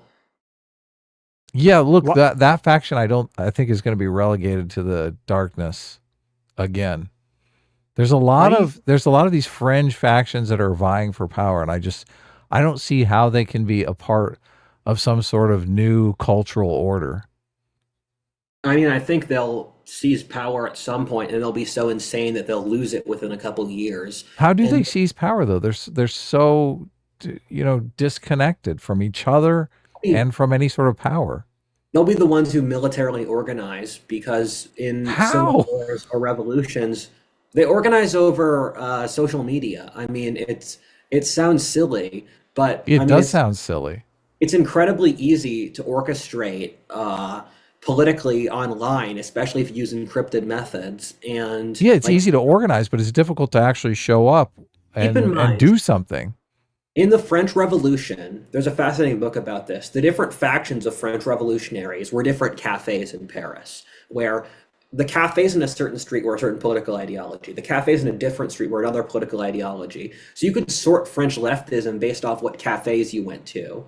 And I think it's going to be comparable with the right, where these cafes basically will end up becoming different organizations. And I don't know who the Jacobins will be, but like the Jacobins, they'll seize power. They have no coherent strategy, and then it will default upon moderate conservatives once they've killed each other. Okay. Well, look, you got rid of the fringe factions, but the idea that these people are going to show up in public and kill one another just seems ridiculous to me. All this seems like LARPing to me. So, As a wise man named Sitch once said, wars out LARPing until you're no longer LARPing. right. Yes, because there are psychopaths in the world that do actually want to show up and kill people. We like that is the Donald Trump assassin, right? But he didn't spawn a movement. Everyone's laughing at him, literally laughing at him. So I don't see how that's going to happen. The left supported him. They wanted it to work. Yeah, some people definitely. Yeah. Why do you think it's weird? Because like when I've seen a lot of your videos, Rudyard, and I never like perceive them as being like super far right or anything whatsoever. Why do you think like you have this environment like that's been attracted to you or is just around you? Because the right is insane in of itself. Like, if you're a partisan of any stripe today, the world is insane. I think Destiny talks to like radical Maoists. And so, as a moderate conservative, because conservatism is becoming further right, I just exist in a space with these people. In the same way, I think any leftist would exist in a space that also has insane people. Right. So it's just like all political space nowadays have become so extremified. The only centrist influencers I know of are you and Konstantin Kisin. And Dev, what about Dev? It's a stretch to call us influencers, so. I thought that isn't Dev a moderate conservative? No, I don't think so. Dev, are you still in the chat? People are saying everyone says he has TDS. So I've watched Short Fat Atako. Like he's definitely more. I mean, you guys are more right. You guys, what did I say? No, it's good. I like it. Atako. He should have his avatar should be a taco. It's funny. I didn't even process it. Otako. Okay. Taku. But I mean, you guys are more right than you're left because you believe in things like merit and free choice and capitalism. Well, the left used to believe in that shit. What the hell happened? We're not in the 80s anymore. The left is anti-merit now. Yeah. The left is against merit. Yeah. And I mean, they were always against merit. Look at 1935, where it's funny to read so many Soviet things, and the Soviets go through the same things that we talk about. Political correctness is a word from the Soviet Union. Or people would fake their ancestry on their tests because they had certain quotas for minorities and bourgeoisie ancestry. So people would fake having working class ancestors to get jobs, or just all those different things. Yeah, I'm not sure. I think the left has been taken over by this Marxist type religion, this oppressor oppressed lens that they put on every single thing. And I do think that can pull them away from being meritorious or believing in a meritocracy. But I think it's a product of this strange religion they've adopted more than that merit belongs on the right or left. Why were mainstream leftists, why were liberal leftists so cucked as to not put up a fight against the hard left? Well, I think two things. One, they saw hitting Trump with the racist stick. Well, three things. They saw hitting Trump with the racist stick as just such a good weapon. Politically effective. Yeah, they're like, this is so politically effective, we have to pick it up. I think that because the left broadly, before Trump won in 2016, everyone was like, there's no way Trump can win. It's a joke. It's a joke. It's a joke. And when he did win, it destroyed their worldview. And that is like the most risky time and the most scary time for a person to be in is when they have their worldview destroyed. It like sends them into existential dread. And I think what happened was since they didn't understand why he won, you had the leftists come along and they said, well, the reason he won is because America's a white supremacist country and Donald Trump's a big racist. And they kind of grabbed onto that because it seems somewhat familiar, I guess, for them. And I think that's part of what's going on. And then also just with a lot of the boomers, a lot of the boomers, they all grew up in, through the civil rights era, and they kind of always wanted, because of that, they've always kind of been obsessed with like being cool and never like getting rid of that cool factor. And so when the cool kids nowadays, the Zoomers come up with all the woke shit, they're like, oh, we have to keep being cool like these kids, and we have to adopt whatever dumb shit that they're, spreading. So I think those Yeah, three factors kind of I converge. agree with that. I think moderate leftists didn't actually believe anything. They just wanted to look cool. And so if you actually pushed them on their beliefs, they caved to the Marxists. Yeah. Um, and I think Yuri Bezmenov was right that our institutions were purposely infiltrated by communists. And how Hmm. much, you guys know Yuri Bezmenov, right? Yeah, sure, sure. Okay, great. And so he said in the 1980s the communists already won, but it would take another generation for them to take over all the institutions. And that's exactly what happened. I'm going to make my first reaction video ever, actually, reacting to Yuri Bezmenov's videos. I'm going to do that in the next month. We have one of those on our channel. Oh, Yeah, I nice. thought of something on the left being against merit. If the left is against merit, why do they worship experts? Why are they so like enthralled Because the with experts say experts? what they want to hear. Because their worldview doesn't have logical consistency, and so nothing in their worldview has. This is a debate we've had like 3 times. I've said the left doesn't have to make sense. Making sense isn't a value for them. There's a fascinating book I read called Fire in the Look, you Mind. can't like experts and hate merit. I can I guess you're explain just this. saying, yeah, you can as long as you don't care about consistency, and I they can don't. explain this. Okay. There's a wonderful book I read called Fire in the Minds of Men by Billington, and it was written in the 1960s, and it was written by a congressional librarian and Princeton professor. And the thesis of the book is that the left is a descendant of the 19th century occult and Illuminati movements. And that sounds ludicrous, but he goes through the founders of the left in the early 19th century and he connects them to these occult movements, the exact individuals. And there was an author in 1820s, in early 19th century France called Saint Simon.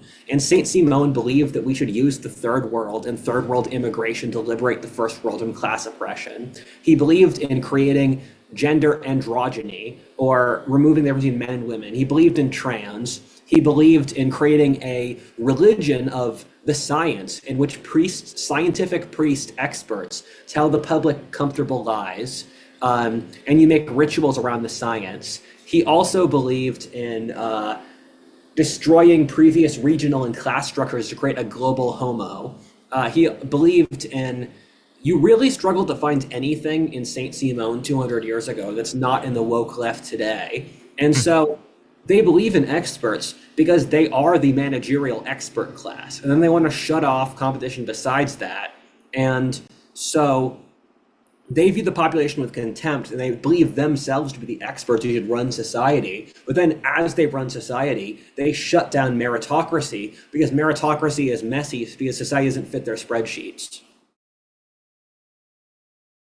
I mean, I agree with all that. I think the very simple explanation is just people don't care about consistency of principles. And if you have someone in a quote expert position who agrees with your worldview, you're going to point to them and say, look, shut the fuck up.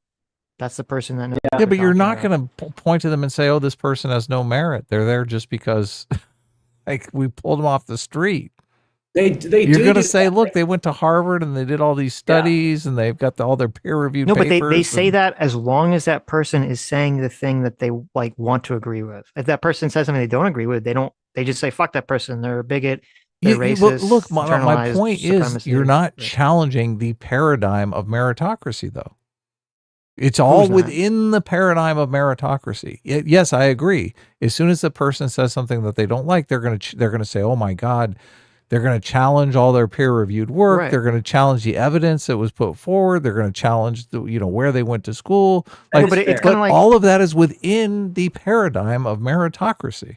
I It's think saying part the of meritocracy still counts. They just did it wrong.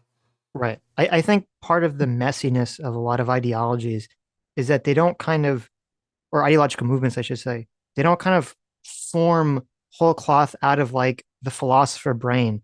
they're projected onto a society that has these established structures and political philosophies and ideologies that already exist.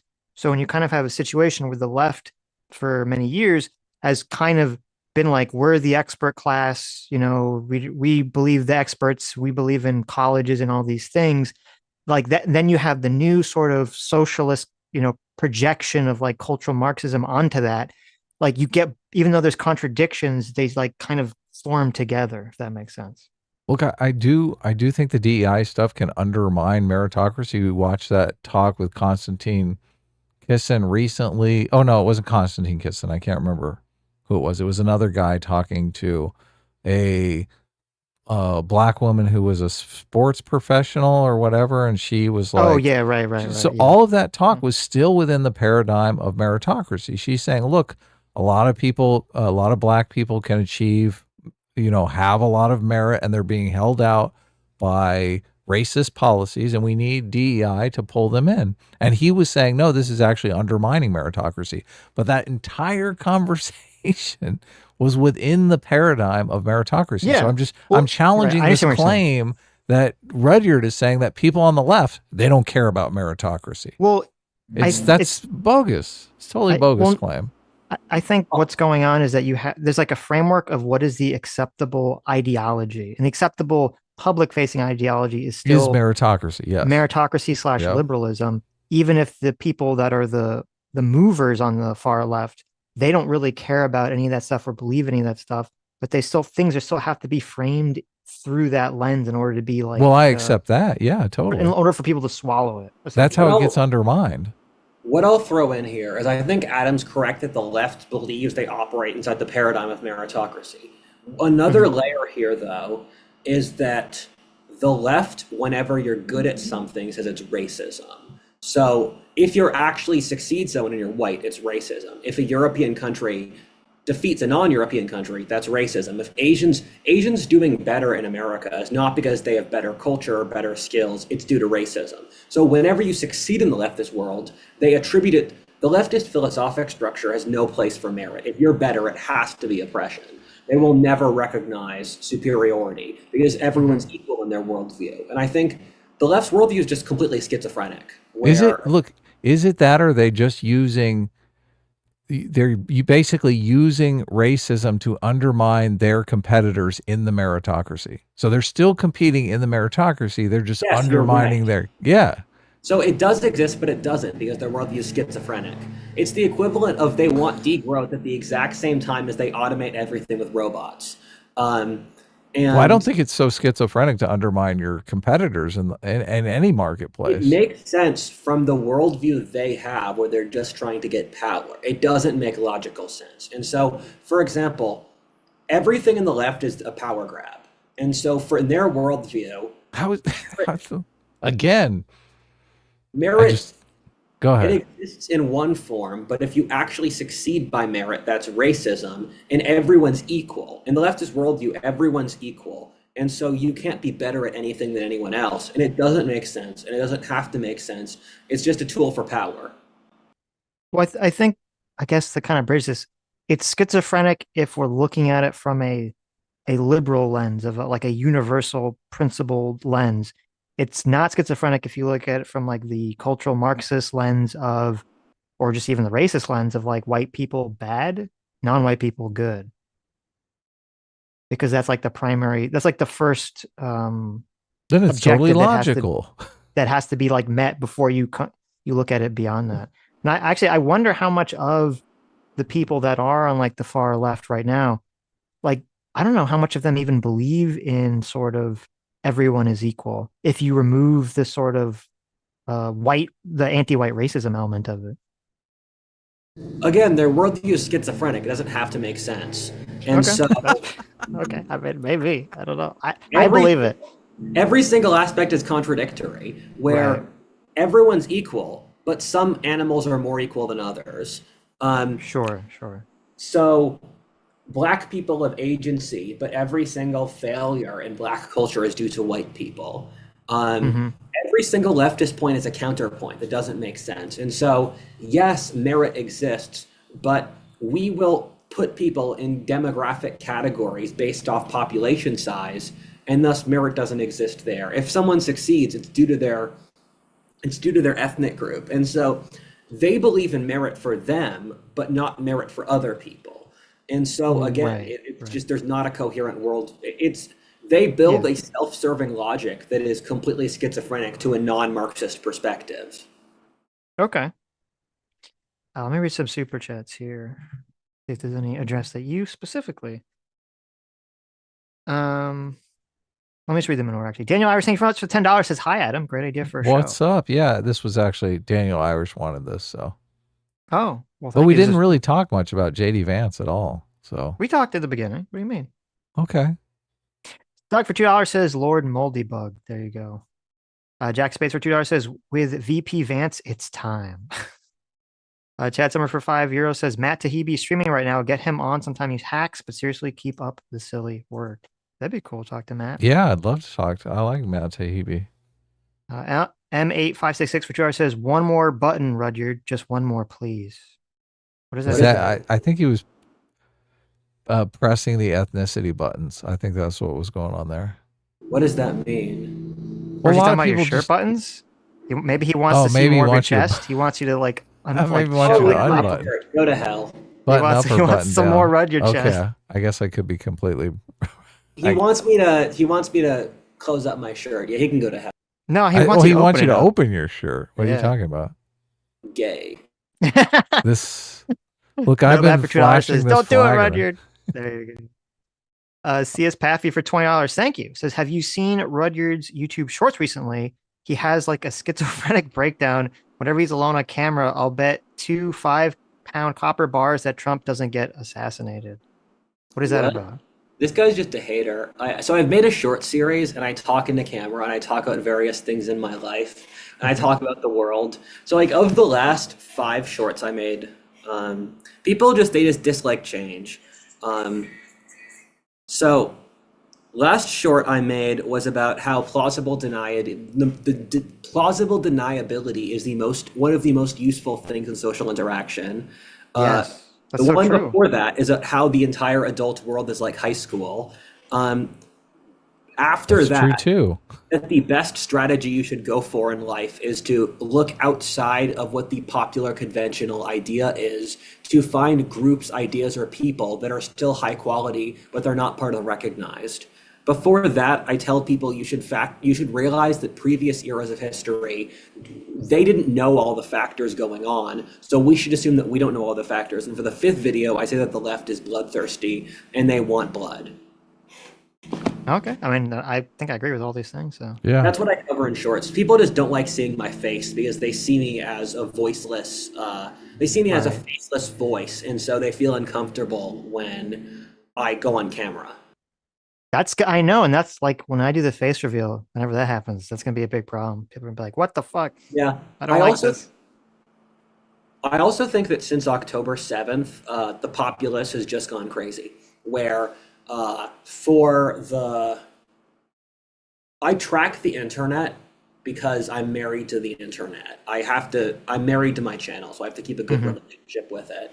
And the frequency and the level of insanity skyrocketed horribly after the Gaza war, where there was a breaking point. I don't think the Gaza war is important in of itself, but more so, it was a breaking point where people were already psychologically stressed, and people have lost the ability to have causal logic or be reasonable since the Gaza war. And there was this abrupt break where people are just very reactionary and they dislike things that are new because they're very stressed. That is true. Harrison Dill for $5 says, Adam, why are you voting for Donald Trump, and why would an atheist vote for the theocratic Republican Party?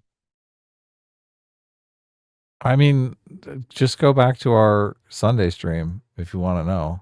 I mean, I feel like I've talked this to death. So, right. And I'm not a committed Donald Trump voter. So I'm an undecided voter if Biden steps down, but I just think the threat of Biden is worse than the threat of Trump. So we did watch, I watched a video on this Project 2025 thing. That is such a slick piece of propaganda. I'm dying to watch it with Sitch because it's so it's so. I mean, I get why people are jumping on the Project 2025 train, but this seems like such leftist media that the left seems to be completely unaware of when they are being partisan. Like they just think leftist policies are mainstream. So you're like, you watch that. I Yeah. didn't watch the thing I only watched like 10 minutes. You're saying you watch it and you don't know whether it's true or not because the propaganda is so good, so high. Well, and the kind of evidence that they bring forward for this is just wacky flimsy, just such flim flam evidence. Right, right. But it's like Okay. if you've bought into the progressive worldview that conservatives are just crazy, Greedy, insaneful, hateful racist. people, yeah, exactly. Then all this makes perfect sense. There's even, they're bringing out the Project 2025 policies. Like the whole idea is that they're going to put a bunch of people in power that's going to give Donald Trump all this ungodly amount of power to do whatever he wants. Mm-hmm. And then they go through the policies that government is going to get out of the way and let him implement. And I'm like, oh, wow, I like all of these policies. Yeah, I had the same reaction too, where I went through all like, the policies. maybe this is good.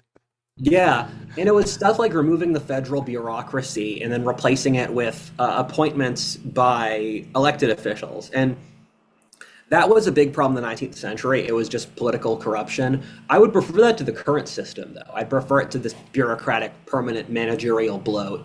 I mean, the left has been captured by a relatively small group of interests that doesn't interface with the population at all. And I had a conversation with the leftist I know, and she asked me, do I feel guilt for Texans using air conditioning all year? And I said no, because for climate change reasons. I said no because it's a non-negotiable in this state. If Texas didn't have air conditioning, we would still be 5 cows in an oil well.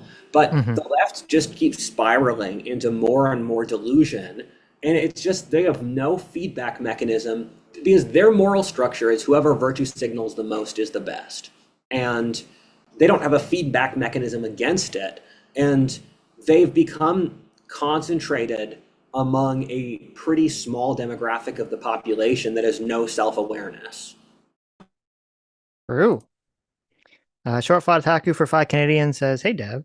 Says it's time for the neo-techno monarchy, boys. Smart guns that the president can lock out. CEO, heads of state elected by the board of directors. Let's go. I am curious because, like, obviously, I haven't heard Vance talk a lot about these issues, but he's going to be asked a bunch of questions, to what exactly he feels about, like, a lot of the, smart guns, the monarchy, and all this shit. I'll kind of see what response he gives to that. So Check your DMs, Sitch. you can do that if you want. Yeah, it's kind of a funny poll. Do a poll on whether people want me to do the face reveal or not. It'd be easier for me if they say no. I'm lazy. Okay. I like not having to look Can presentable. I do for the stream. poll now that you're? Yeah, do the poll. Do it. Okay, let's do it. We have Ryan 1,200 people watching right now, so Okay. this will be good. Good sample size. Ryan O'Wolf for $10 says, with the blame game going around the assassination attempt of whose rhetoric led it to what? What do you guys think? Was it the rhetoric from the left, the right, or even split? Crazy time to be alive. What do you think, Roger?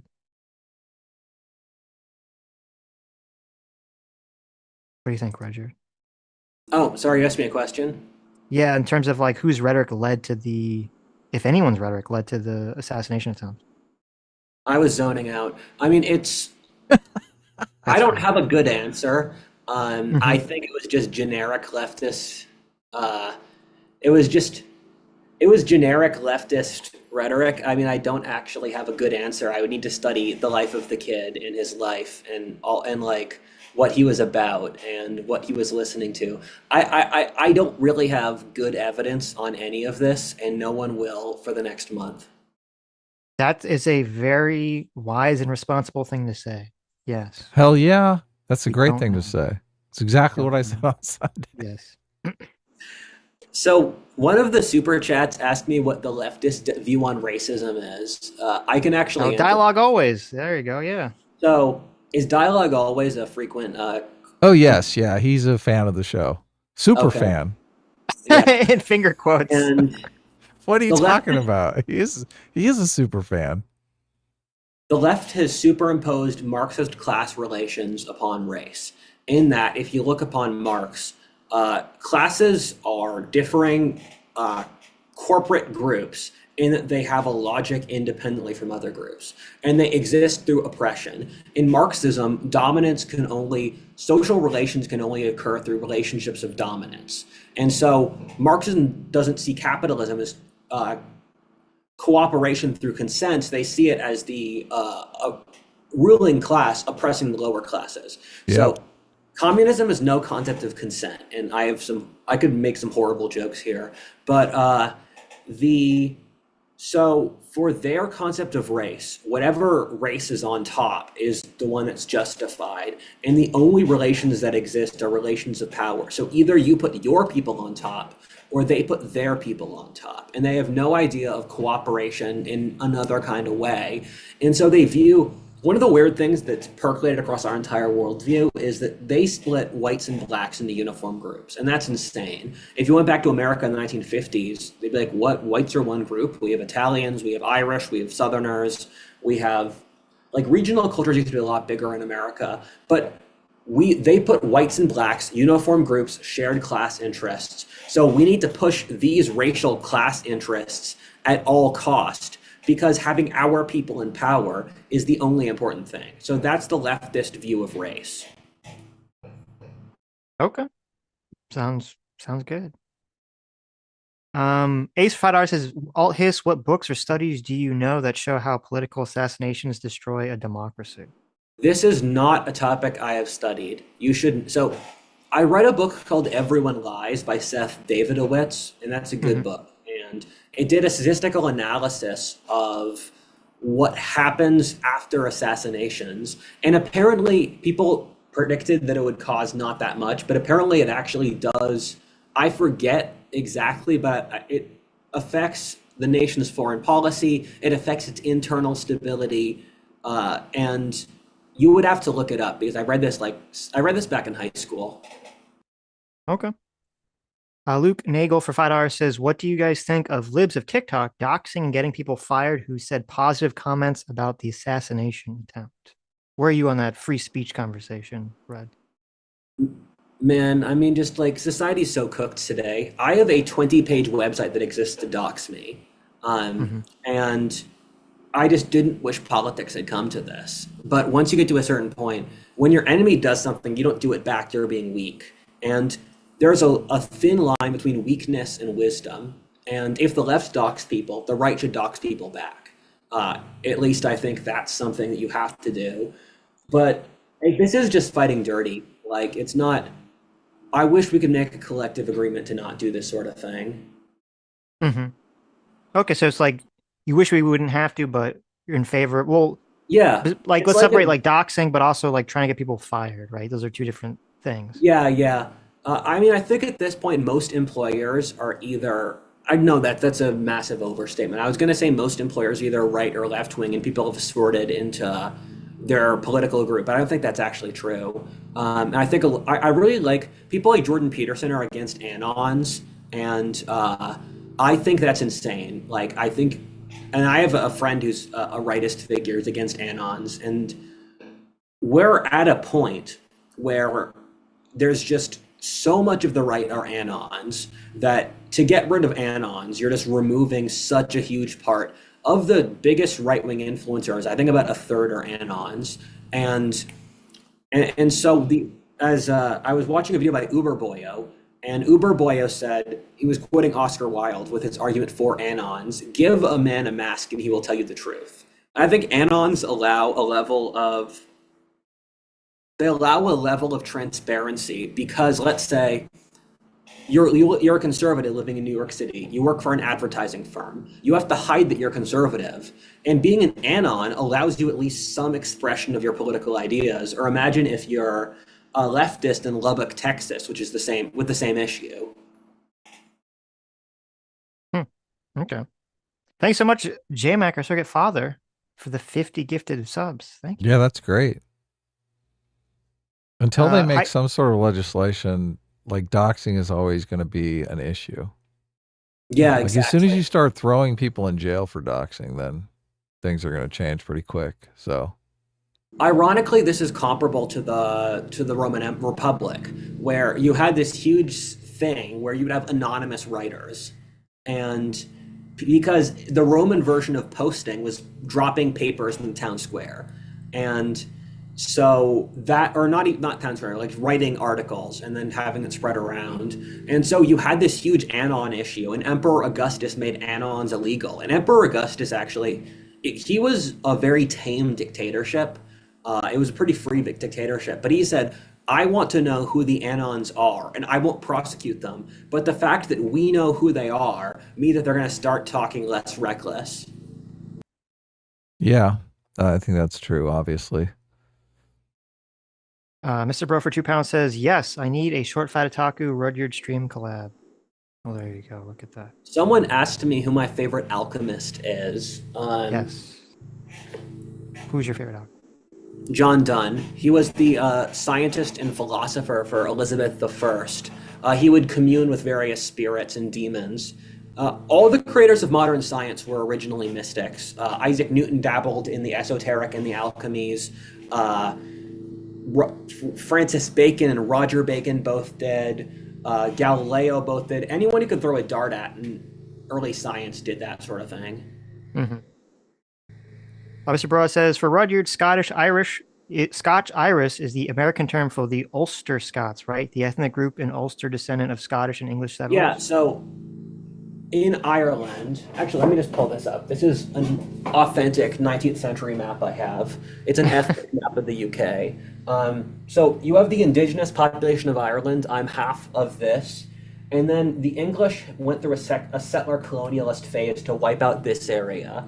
And so they imported people from Scotland to Northern Ireland. They populated it, replaced the local population, and then they immigrated to America. And there are more people from this part of Ireland in America than the bottom part of Ireland. Most people in America who say they're Irish are actually the Protestant Scottish Irish, not the native Catholic Irish.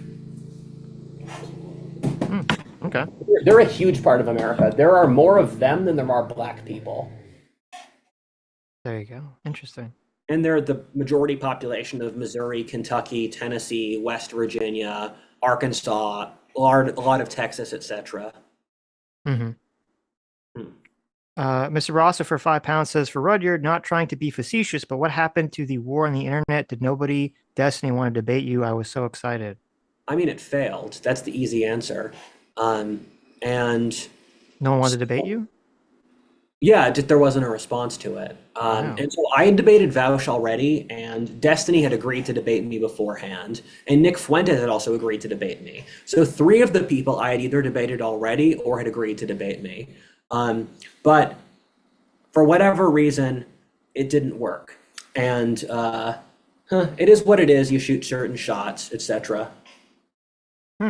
Okay, yeah, there you go. Yeah, there was a common complaint that like who the hell are you to do this? But I have channel sizes that are comparable or larger in monthly viewership than all of them except Hassan, who is markedly larger. Right. Yeah, who said that? Anyone could challenge anyone. What the fuck are you talking about? Yeah. I frankly think debate culture is mostly dead. Like, who debates between the right and the left anymore?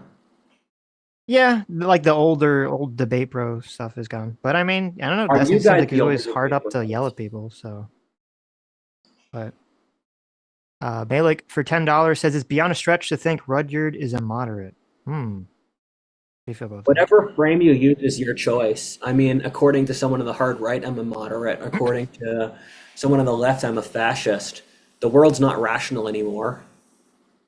When We're in the was it Alchemist ever thing. rational, though? I mean, like when you were growing up, I feel like there was more of like an idea of this shared truth that like everyone could agree on. Mm-hmm. Like the Nazis were bad. Jesus I was mean- the Son of God. Yeah. That was a shared truth. Yeah. Was it rational? exactly. I don't But- know. There's like a gradation. We're less rational than we used to be. Maybe. Hiding in Dev's car says, "Did you mean John D? I've never heard of John Dunn." Oh Regarding the yeah, Alchemist sorry, thing. John D. That's right. Apologies. Mhm. We do So you guys not wanted to, allow apologies on this stream, Rudyard. You know the rules. yeah. So cool. You guys wanted to keep me for 2 hours, so I will head out. It was a pleasure. Okay. Take care, man. It's great Yeah, having thanks you for coming on. on. All your It's always dreams, great of talking to course, you. as always. Listen to your heart. Au revoir, Okay. as they Take say, care. right? Yes. Okay. Okay, let me read the rest of the supers. Hmm. But that was good. Yeah, that was interesting. I'm glad we had Rudyard on because I hadn't conceived of the identity politics angle for Vance, and I think that does make a lot of sense. So that is probably the thought process of the Trump team for choosing Vance. Right. It works on the right. The identity stuff. Yeah, the white working class Rust Belt identity sort of play there, I did which notice that people on the left, who were posting mhm, about Vance being selected, all had like a different reason why Vance was a terrible choice and just the worst mistake that right. Trump had ever made, which made me think, okay, well, they don't really, I mean, they haven't really even coalesced around a narrative yet. No, They're all but they just will. throwing something against the wall. Yeah, but that Yeah. means they don't really know who this guy is. But that's what always happens in these situations. Like you can be when you're not a national politician, it's very different. And you're facing a lot lesser level of scrutiny. And now he's going to face a much uh, magnifying glass level of scrutiny. And the narrative, the mainstream media will figure out like what they think is the best avenue of attack, essentially. They'll A/B test a bunch of different things, see what sticks. I think a lot of it's going to center around January 6th. I mean, I think the big problem is what I said. They're gonna hit him with the January 6th thing. They're gonna hit him with, oh, you like Molbug, you're a threat to democracy. You have that quote where you saying that Donald Trump should tell the Supreme Court to fuck off. Like they're gonna say that Vance plays directly into a lot of the threat to democracy authoritarian talk, which I think the pig does. I think that was kind of the trade-off. And it's not clear to me whether the identity politics angle of the Rust Belt is worth the trade-off of the media attack on Vance, but I guess we'll find out. Yeah, I don't think scrutiny is the right word. I think it's baseless, fictitious attacks. I think they look for things that they can spin in a direction that's Well, completely dishonest, and then they attack with those things. well, it depends because the comment that I read to you about January 6th, I don't know what that means. I don't know if that means that he would throw out the vote, unlike Pence, or not. I mean, he gave this very confused answer. Yeah, but people are going to assert that he would or would not. I understand that, but he knows that, right? So He that's a was lie, not, though. but That's something that they can't possibly know. Unless he's going to answer that question, and then we yeah, but can know his position on it. if someone asks you a very direct question and you're afraid to give a direct answer, so you give a confused answer, and then everyone interprets it the way they want to interpret, that's your fault for giving that answer that way, which you Yeah, gave but it's not. intentionally because you didn't want to give a direct answer. Well, I mean, he could say no comment. He could, but then people will obviously assume the worst, right? People are going to assume the worst if you do comment. All I'm Or saying just is, like look, well, just gotta say what's true and let the chips fall where they may. Say what your real opinion is. okay. But if we don't know what his real opinion is and we just manufacture his real opinion, my comment still stands that really it's about attacking people dishonestly No, it more could. than Right. scrutinizing their actual behavior and record. Well, okay. Yes, I think I don't know if I go full on dishonesty. I think what generally happens is there's scrutiny and then there's a hyperbolization of a perceived fault. They take something that they think might be minor and then they blow it up like 100 times to be Right. hyperbolic, right? So, Well, but with I Vance, don't. it's not clear to me yet because I haven't done enough research on him, and when I do, things seem kind of all over the place. It's hard for me to get a clear picture in my mind of what his positions are. Right. So Hyperbole is exaggeration. yes, I mean, I guess you can exaggerate to the point of dishonesty, but I agree completely, and that's generally one of the arguments I've made about why I think hyperbolizing things is, I think, the most common way of being dishonest in our right. current political space is people hyperbolize something to the point of being like a lie, essentially. So Yeah. Yeah. No. Harrison Dill. It's the thing I hate about politics. Fucking Right. dishonesty. Right. People don't want you to make a decision for yourself. People want to make that decision by lying to you. They want to give you a bunch of Yes. lies, a bunch of phony fucking bullshit, and that you to make a decision based on all that phony bullshit. Yep. That is politics, and it's kind of disgusting, really. It really is. Nobody is. can stand on their own merits. All they want to do is lie about the competition. It's a shame this is where we are, but you know.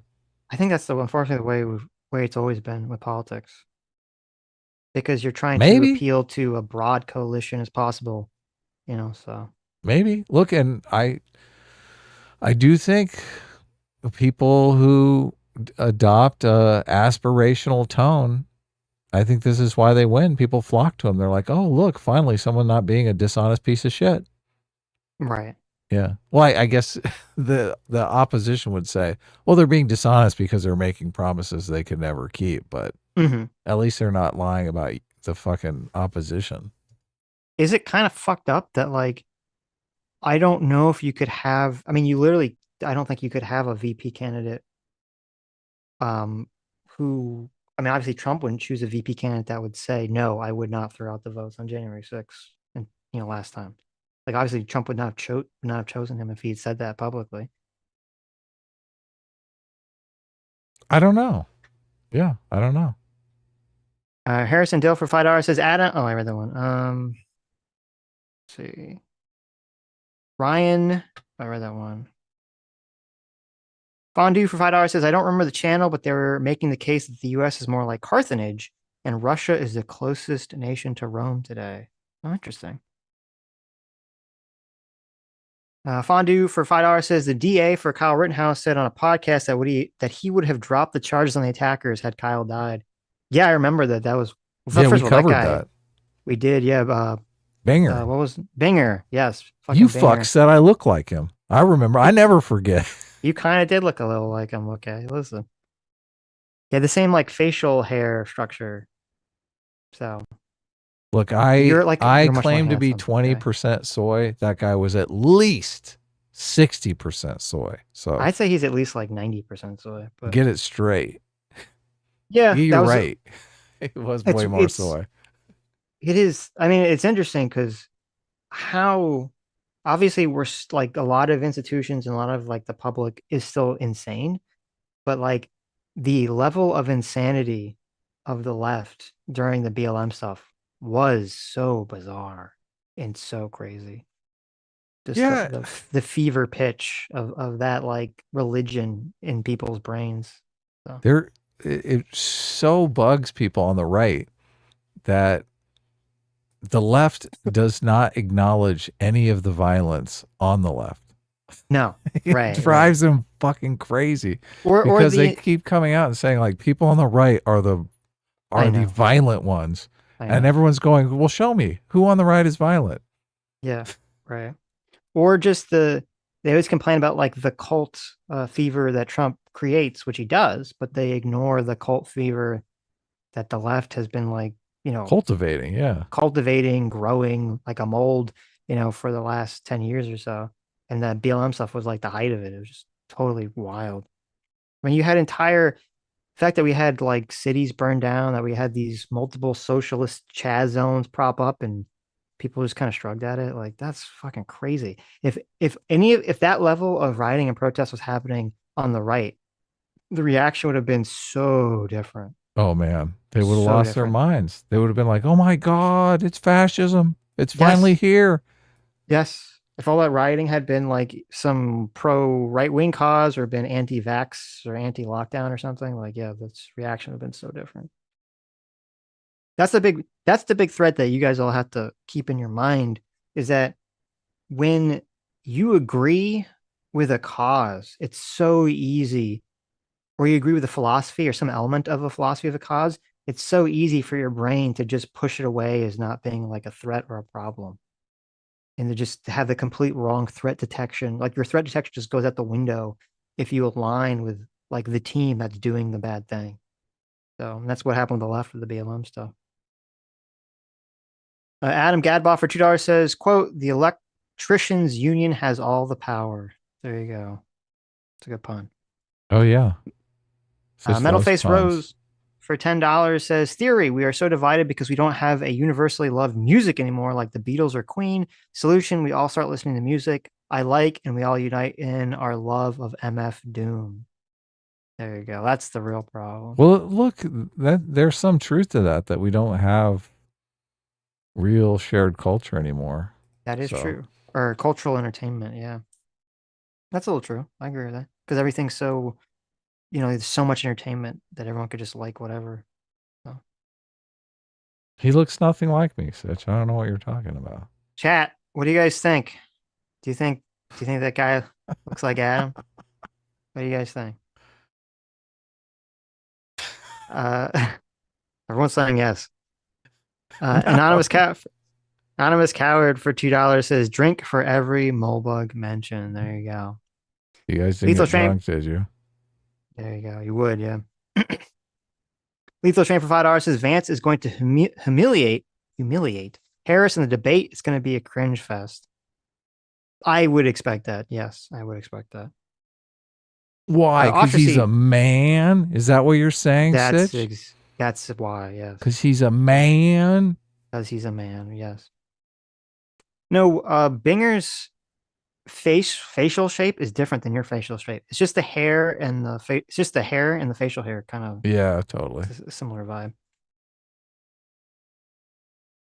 Adam looks more like Binger than Binger does. We have Adam at home. Yes, Binger is Adam at home. Yeah, exactly. Actually, for $5 says Adam and Rudyard are so smart on this JD Vance stuff, and only a little because they're validating my Twitter thread with Sitch. There you go. Of course, see, look, that post hoc rationalization. We never even got to talk about custodial voting. We didn't, thank God. Or any of the policies. God. It's like. Right. I know. Overseer Logs for $2 says the evangelicals are mad at the Republicans and RNC. Yeah, I saw that. We didn't talk about that either. Matt Walsh and the more Christian-y elements of the party were mad at the RNC because they had Amber Rose speak and they had some lady do like a Sikh prayer or something. And they're very I guess just bigots. I guess they're just bigots. You think that's what's going on? Yeah.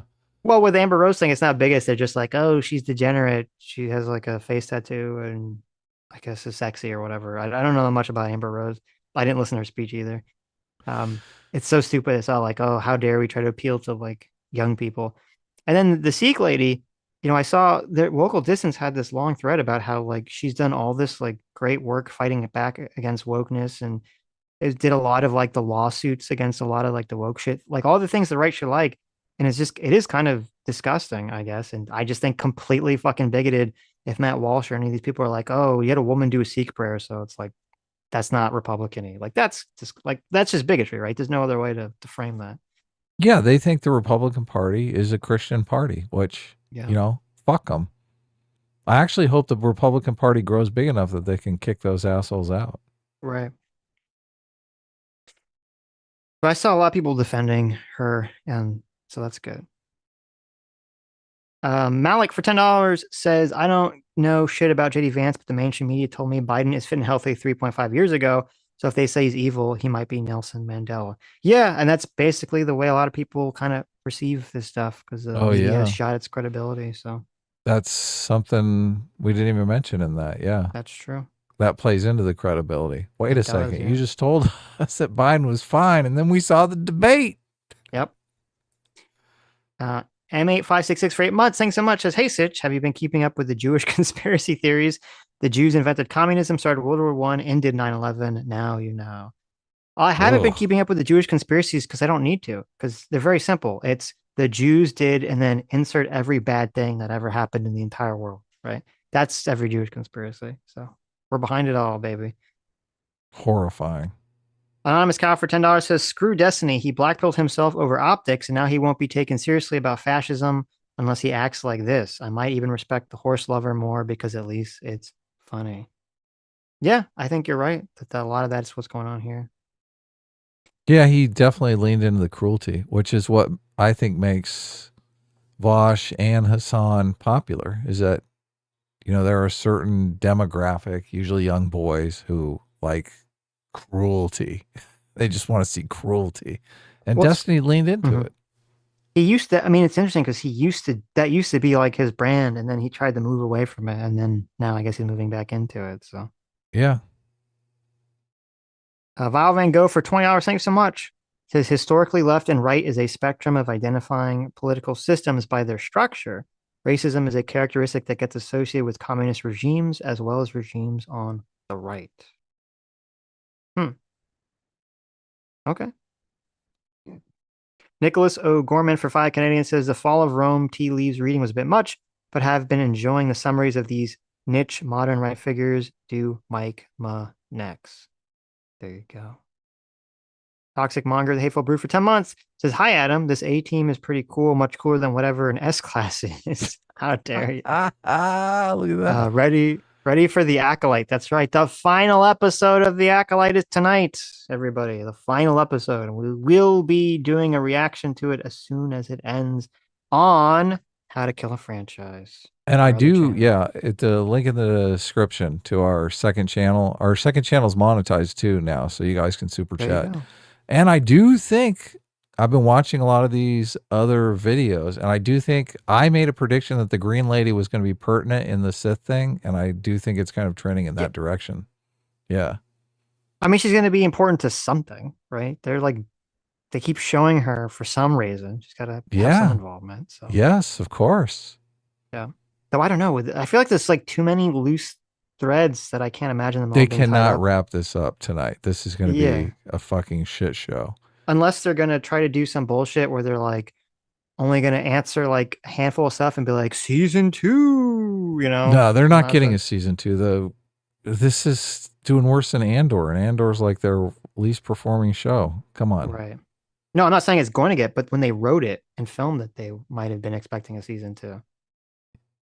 Yeah, look, they're delusional. Right. MA566 for $5. Thank you. Says Rudyard is spot on with identifying the factions on the right. It's kind of amazing the coalition Trump has managed to bring together. Interesting. Kid Truck 91 for $10 says it took 1 day for Tim Pool to go from the Secret Service are heroes to the Secret Service is infiltrated by the deep state and can't be trusted. Even as someone who doesn't like the feds, it's a bit much. Yeah, it's disappointing to see. I'm not really surprised, but it's disappointing to see that. I'm kind of shocked that Tim Pool even had a single day of being Secret Service or heroes. I don't know if it's like a grift, or I don't know if it's because his brain has become so consumed with like conspiracy thinking that obviously that was the direction he would go. Well, if you want to build a big audience, you got to have a conspiracy brain. That's true. I will say that the people on the left that are promoting political violence and saying it's good or whatever that the person tried to kill Trump, I mean, those people are despicable. That is a completely disgusting position. And I will say also the people that are jumping to the conclusion based on literally fucking nothing because it's so early in the game that the Secret Service allowed it to happen or had some hand in this attempt on Trump's life are also the exact same level of despicable, disgusting people. I think it's completely irresponsible and completely fucking disgusting that people are just placating both the left and right to the worst impulses in their audience. So a lot of them are just idiots, right? Obviously, I don't think Tim Pool's an idiot, but a lot of people who buy into the conspiracy are just, they're dumb. They're stupid. Sure. But it's like there's so little information about it yet. And everyone wants to jump to the preferred narrative because whatever makes them feel better, right? What is your preferred narrative? My preferred narrative? I mean, what I would prefer is that it turns out that the guy was motivated by left-wing talk and they had like definitive evidence that he was motivated by like the left saying, Donald Trump is Hitler or something, right? Like there's some very clear thing to point to. That's what I would hope. A bunch of posts of him saying Trump praised neo-Nazis on his Facebook page. Yeah, well, I'm a huge Hassan Piker fan, blah, blah, blah, something like that. I'm worried that it's just going to be so vague and nebulous and that there's not going to be any clear thing. So it's just, so people are just going to interpret it however they want to. That's what I'm worried is actually going to happen. Ooh, yeah. So, or it's going to be completely apolitical, and thus people will interpret it however they want. They'll say, "Oh, the FBI just covered it up." So, James Hayes for £5 says seems to have been a shooter at the RNC taken out just now by the police. Yeah, I saw that, but then I also saw conflicting reports about people saying that it could have just been someone nearby, like doing crime in like a high poverty area. So I don't know. I don't know if any more information has come out about that. So let's see. That was like a couple hours ago. 5 Ohio police shoot man outside of RNC. How close to the RNC was he? I mean, if it was someone like super close to RNC that would trying to infiltrate the RNC, that would kind of go along with the fact that this is a copycat because from the assassination attempt or something. So They multiple want to get witnesses that told. Tenacious D street cred, right?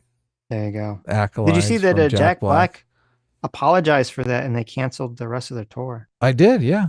Yeah, so that's good for them. It wasn't Jack Black that said it. It was this stupid. It was the guy there, yeah, the bandmate, yeah. And I was like, that makes perfect sense. Mhm. Jack Black was probably like, I'm a fucking international celebrity, you moron. I know, you fucking retard. You fucking idiot.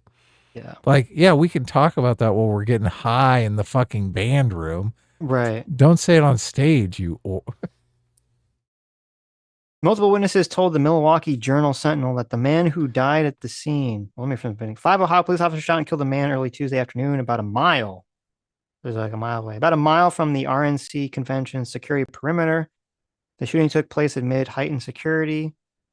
Multiple witnesses told the Milwaukee Journal Sentinel that the man who died at the scene was a well-known, lived in a tent encampment, and went by the nickname Jehovah. Okay, so it's like this was obviously about Amber Rose. Right. Police have not released the man's identity. A Secret Service spokesman said the incident was being handled by local police. Interesting. Sounds like he said he was living in a local tent encampment. I'm assuming that means he was like homeless or something. So interesting. Okay, I guess we'll know more about that later. J-Mac, our Circuit 5, thanks so much, Daddy. J-Mac for the $20 says the left needs a left-leaning muscle mommy to lead them back to the enlightened center. She'll be strong in empathy and in games. I agree completely. I dig it, yeah. 100%. Workout mama. Malik for $5 says if black people could just fail med school and be doctors, I wouldn't be selling insurance right now. Malik finds fault with that characterization. There you go. Turd Ferguson for 20 months says Trump has the third best reaction to a bad word attempt. Teddy Roosevelt just kept speaking. Andrew Jackson beats the guy up. That's true. The Eden King of Broham for 16 months says I've always heard deep state as the way Rudyard sees it. The shadow government is what you guys are thinking of. I guess I think people kind of conflate the two when I see people talking about it, but they do. Yeah. It's whatever you want to believe it is. J-Mac for $20, thank you so much. Says the deep state is every overweight civilian working in the DoD that will do anything in his power to keep his cushy government job where he leaves at 12 p.m., golfs for the rest of the day, and no one really knows what he does. I think that's part of the problem is that the term is too vague, too general. Yeah, why are we afraid of that? I thought I was supposed to be afraid of the deep state. Well, that's something we should just cut because it's just a waste of money, but we shouldn't be like terrified of it. Yeah. Seki Jokes 451 for £5 says my Nietzschean take is that as Chads, we should selectively breed for tomboys in order to correct the feminoid race and the genetic real and leftism. Wow, look, there's an idea. I mean, that's a good idea, actually. There you go. RBGH fan for $5 says, quote, you don't need a formal conspiracy when interests converge, George Carlin. Well, so there's another argument, which I think is also a stupid argument, which is that, well, Sitch, maybe the Secret Service didn't plan it or whoever didn't plan it, but they'll intentionally allow it to happen.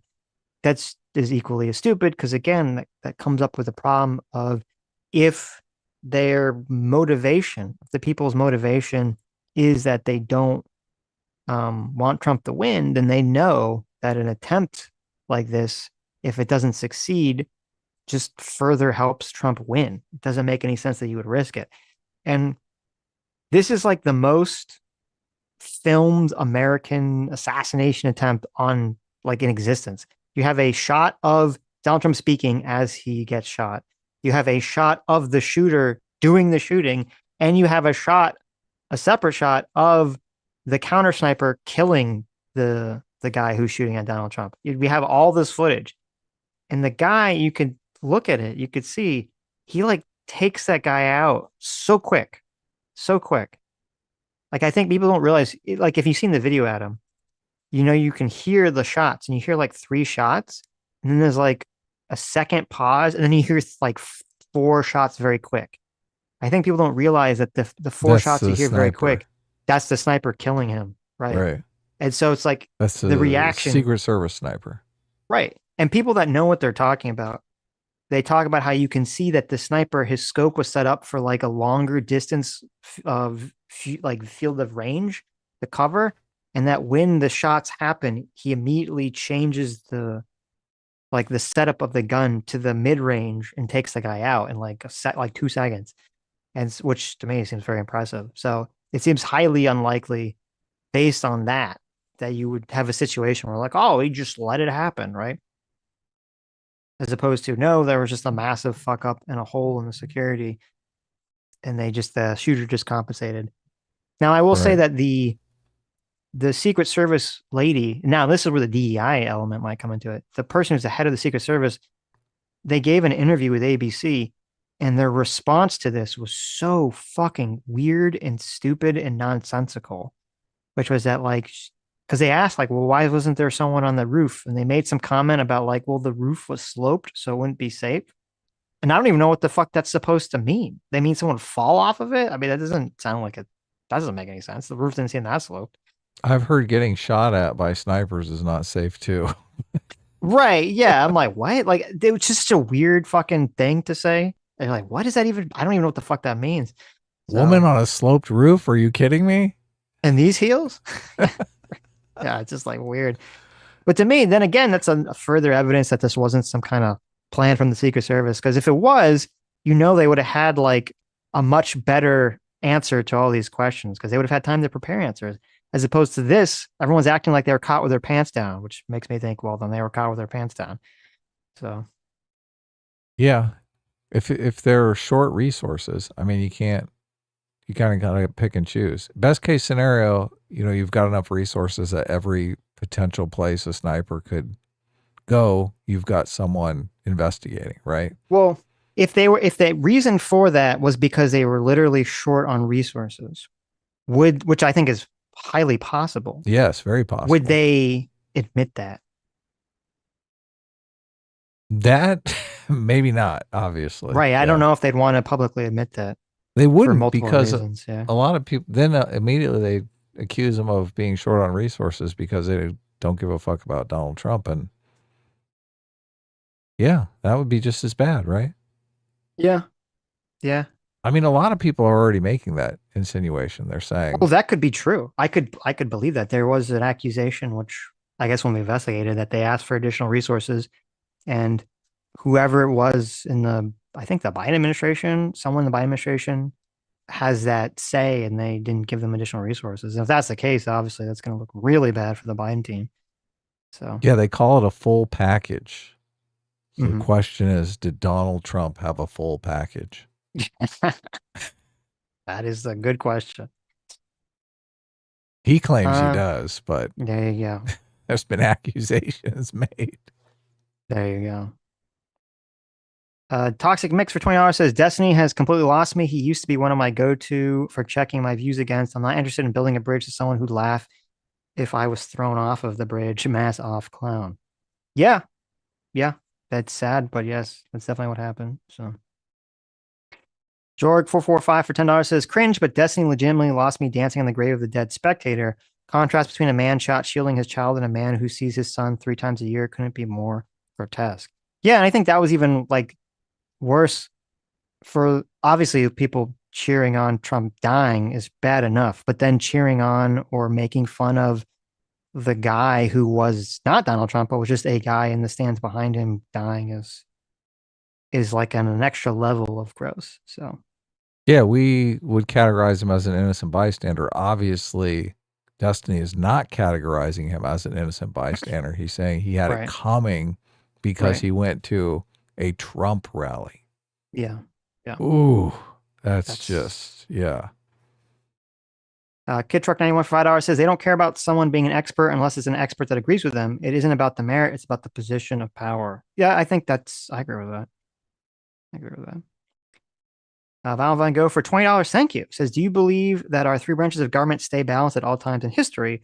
Molbug once said that the brilliance of the American political system is its ability to absorb Kyklos, cycle of oligarchy, democracy, monarchy. I'm not familiar exactly what a Molbug claim is there that you're talking about or what that word means.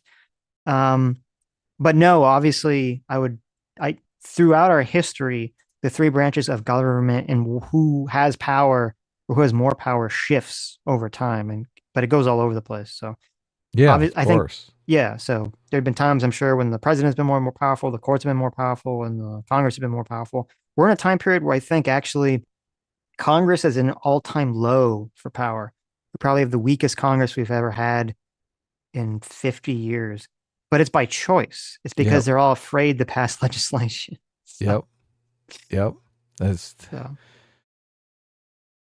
and we've had just because of that, because the Congress has willingly given up so much of its power, the executive branch has gained so much more power by passing all these executive orders and doing all this other stuff to basically just make government function. yep, So, very weird. Stock for $5 says there is a still small faction of seemingly mildly less progressive faction which is trying to rehabilitate the anti-meritocracy DEI type stuff. I mean, I hope so.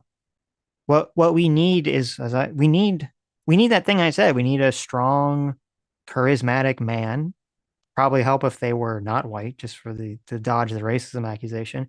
Who says that we need to go back to liberalism? That DEI is trash, wokeness is trash, and comes out as like an economic populist in the Democrats. I think that would be the only way to really save the left. There are So people on the left who don't believe meritocracy is a thing. Like they think you could take any homeless person off the street and put them in Elon Musk's position and they'd be able to function just fine. right. Those people tend to be on the left, but I don't think that's like a property of the left. Mm, I think it's just the same way a lot of times racists are on the right, but I don't necessarily think racism is a property of the right. right. Tribalism is the property, but it's just as much on the left and the right. Sure. A fuzzy creature for JR says, have chat vote on what he looks like. Get a sketch. I would be too afraid to have that. You guys would vote me to look horrifying. No, no, no, no. What's this poll? How's this poll turning out here? Almost 1,000 people voted, and it's 35% no, 65% yes for Sitch doing a face reveal. Well, there you go. Look, we got more yeses than nos. Yeah. There it is. Does that influence your decision at all? It does. It What is does. it? If it What's it? was no, I could just say, oh, I guess I don't have to do it now. Right. Well, you don't have to do it. What are you talking about? Lots of people just use an avatar. You're right. I don't have to, but You're I under no should. obligation to do a face I should reveal. do it. I should do Why it. should you do it? What are the I think it'd be pros better and for the channel. cons? I think it'd be better for the channel. Okay. You don't agree? Yeah, I totally agree. Oh, okay. Well, why are you trying to talk me out of it? I'm not. Oh, okay. I mean, I'm Fondue using reverse for psychology on you. okay. When has that ever worked? Is on it me? working? That is not. When has that ever worked on me? I don't have the intrinsic nature to just do the reverse of whatever someone tells me like you do. I don't really. I mean, sometimes it does it does push me, but I fight against it and win every time. So Okay. Okay. That's good. Fondue for Joe says no Sitch, reject self-docs, embrace the VTuber avatar. There you go. Sly Goose 77 for 5 Canadian says, what the fuck? Don't do a face reveal for definitely not gay, Rudyard. Adam, find a nice Jewish girl to have on instead. There you go. Actually, speaking of Jewish Oh, I girls, know. I saw that. I didn't know if she was memeing or something. Aristocracy said she was pro monarchism. I was like, it's like, is this a joke? I don't know if this is a meme or not, but I don't know. Maybe we should have her on. It's like, what the fuck are you Her talking name about? is literally aristocracy. Come on. Yeah, but I didn't put that together in my mind, I guess. Okay. Find yourself a nice queen. There you go. Sad if that's the case, right?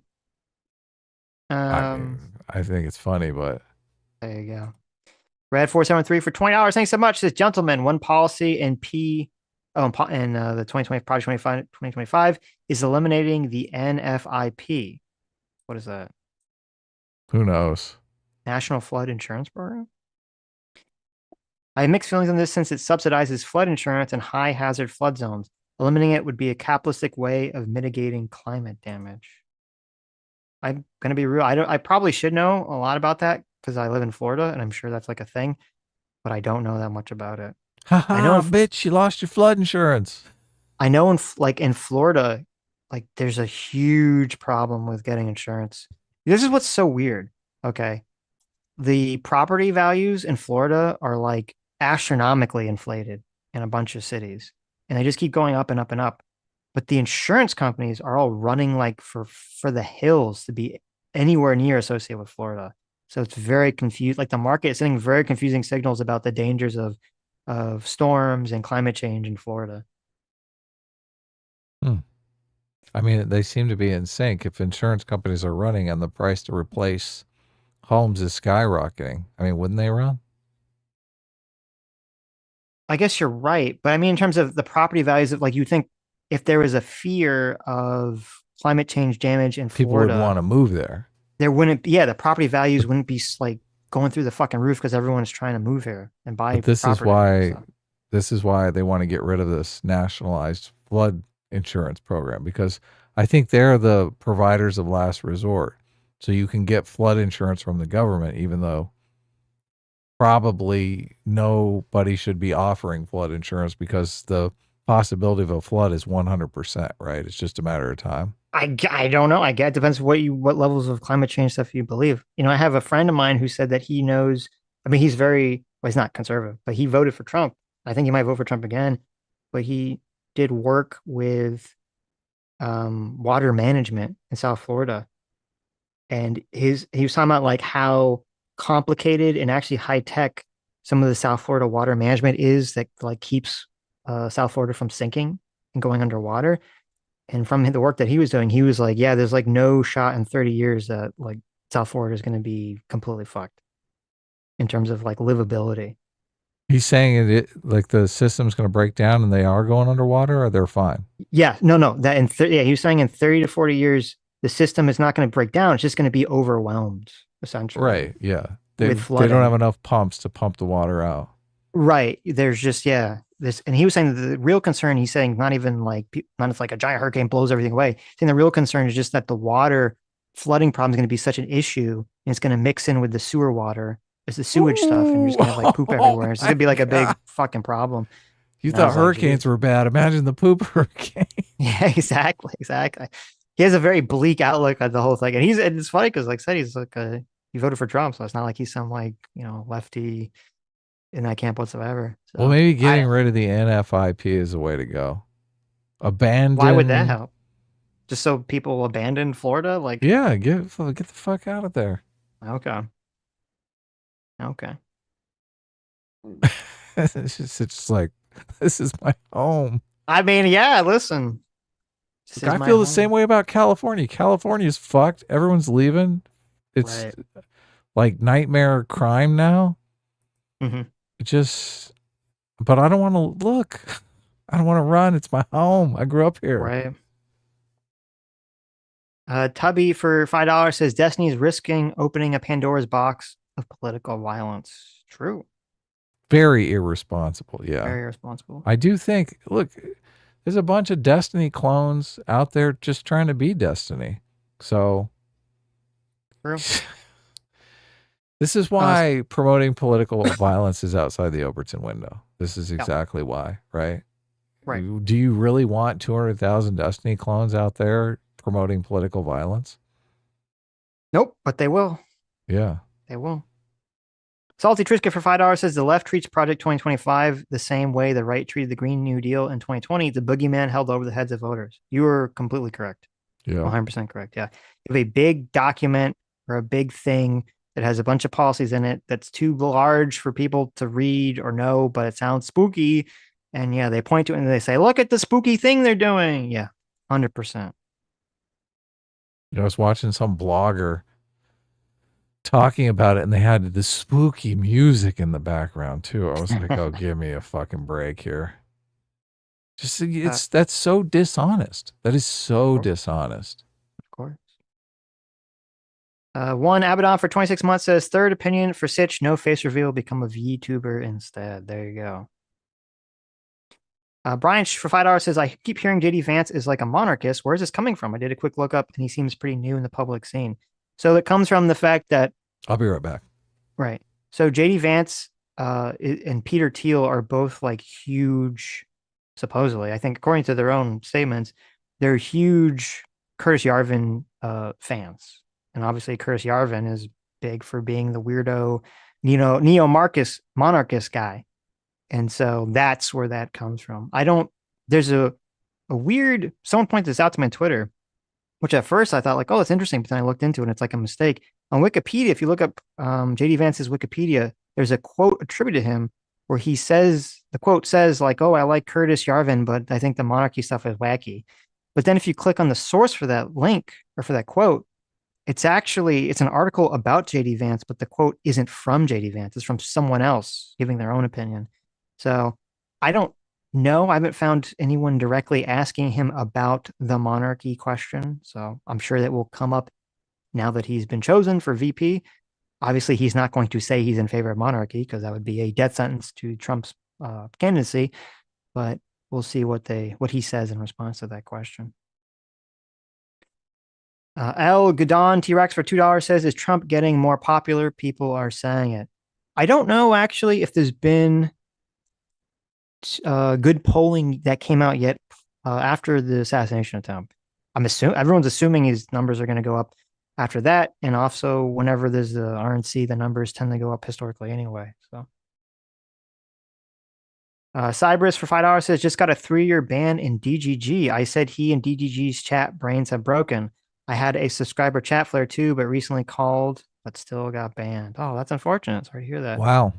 Maybe we have a lot of overlap with DGG, even though a lot of the really far left DGGers are completely unaware of it. Yes. Yes.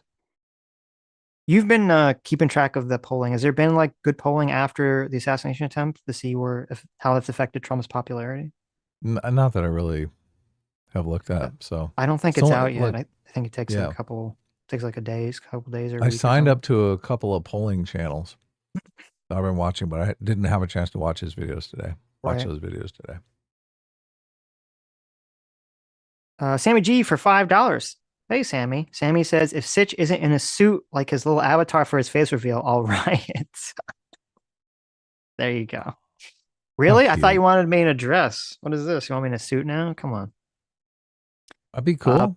Look, I'll wear a suit. Be fun. There you go. We'll be suit bros. Paul Dellinger for 25 months. Thank you. Says, if you're asked if what Pence did on January 6th was correct and you refuse to say yes, it seems reasonable to assume you wouldn't have certified the election. It's hard to say because as I said, you can't. I don't think Trump would ever pick or could pick a vice presidential candidate who would say otherwise, right? So, I mean, I guess there's a possibility that JD Vance wouldn't, but he's just going to pretend like he would because he wants the job. But if that's the case, I mean, as a voter, like you shouldn't trust that person, right? Someone who's basically lying to get a position. So I don't know, but I think the assumption that you're putting out is probably the more fair assumption that if someone doesn't give a straight answer on that January 6th question, that means that they would have overturned it. If you can't vote, if one lie disqualifies all candidates, can you really vote at all for anyone ever? What do you mean? Like if someone lies, or I mean, Depends what they lie about. this really isn't even a lie. I mean, it's just kind of a Well, dodge. he's going to be asked this question again, and he's going to be asked to give a Well, very look, clear answer on this he's question. gonna be like And the we'll see. Kung Fu Panda of politics, man. He's gonna be dodging and weaving, and oh my god, look, he's gonna. Jordan Peterson has been asked if he all these pointed questions about if he believes Jesus is the Son of God, and he's managed to dodge for like 20 years. There here, you go. So. Well, listen, if they asked JD Vance, would you have overturned the election on January 6th? He says, well, it depends what you mean by overturn. Yeah, exactly. And I mean, what is what you mean overturning by anyway? election? What is an And election? what is an election? An election is like it's a collection of people's intentions Yeah, that are given exactly. throughout the country, and they're supposed to be represented by our democracy. I'm sorry, our constitutional republic. So we have to ask ourselves a question. Was that occurring on January 6th? Was the spirit of the voter being referenced in that moment? Yeah, I don't think that's going to happen. Was the will of the voters being expressed? Yes, exactly. Okay. Jay for $5 says, Adam, how do you look? Adam, you do look like Binger, smoking hot Binger. Yeah, look at that. Nice, thanks. Magor $5 says, the left only believes in half of merit. They don't believe in merit when someone earns their way into prison or poverty. Oh, that's a good one. That was a great one. So true. Then it's always society's fault. Exactly. Toxic Mix for $5 says, friendly reminder that the left rioted for months over a random drug addict. It's been 3 days since the Trump incident and no riots. Yeah, that's a good point. That is a good point, but if Trump died, I think there would have been. I think you would see. If Trump died, it would be pandemonium. Yeah, I think you'd see massive riots if he died. So, I think if what's his name, George Floyd didn't die, I don't think anything. There would have been no riots. Oh, that's a good point too. Mailer for $5 says, LMAO, he looks like if Adam and Paul Ryan had a baby. Oh shit, that's funny. Brian for $10, thank you, says, what do you think of the RNC opening up to gay Republicans and others you normally wouldn't expect? Trump may have been the best thing for the Republican Party in this regard. I mean, obviously, I think that's great if they do. Was there some gay speaker at the RNC? I don't know. I didn't really follow the first day. So that's good if they had it. That's good if the Republican Party becomes tolerant of gay. Amber Rose was big time simping for the LGBT stuff. Oh, okay. Yeah. That's good. That's good. I think that's another question that comes up with Vance. I think Vance is anti-gay marriage. He's taken the I'm anti-gay marriage, but we shouldn't talk about it because it's not popular anymore position. So right. Obviously, a more pro-gay friendly Republican Party, I'm in favor of.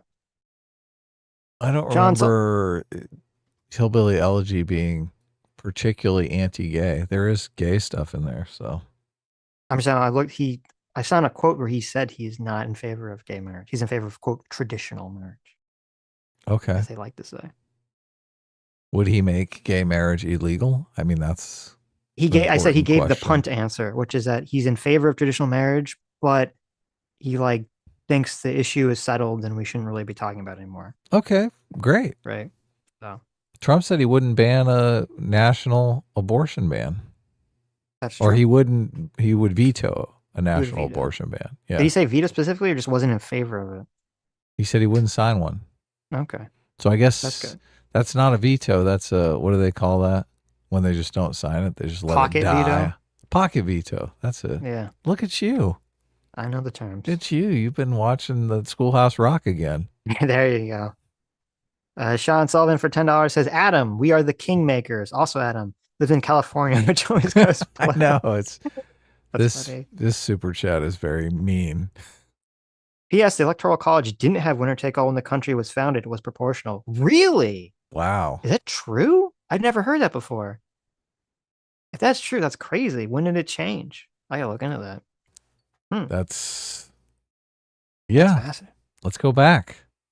Jonathan Smith for $5 says, formerly on the right and currently as a Christian, I despise religious right. It's one of the right's greatest weaknesses, religion and politics. I agree. There you go. Mason joined for 9 months. Thanks so much. Says, hey boys, listening to y'all from the hospital today. Gonna have to stay overnight. So make the shite war stream long tonight. S class is the best class. Yeah, I hope Well, thank you. everything's okay. Yeah. Yeah, hope everything's okay. Hope Hope it's nothing everything. major. Hope you feel better. Sorry to hear that. Band-Aid 6 for $10 says, I can't speak to Pennsylvania, but as an Ohio man, I think Rudyard's putting too much stress on Rust Belt unity. We don't have a strong Scottish-Irish identity. We're mostly German/Dutch. Yeah, Well, maybe Ohio and Pennsylvania is a little different. When Rudyard starts talking about like the ethnicity stuff, I cringe. I got to admit, but he's into it, and right. I just, as a point of fairness,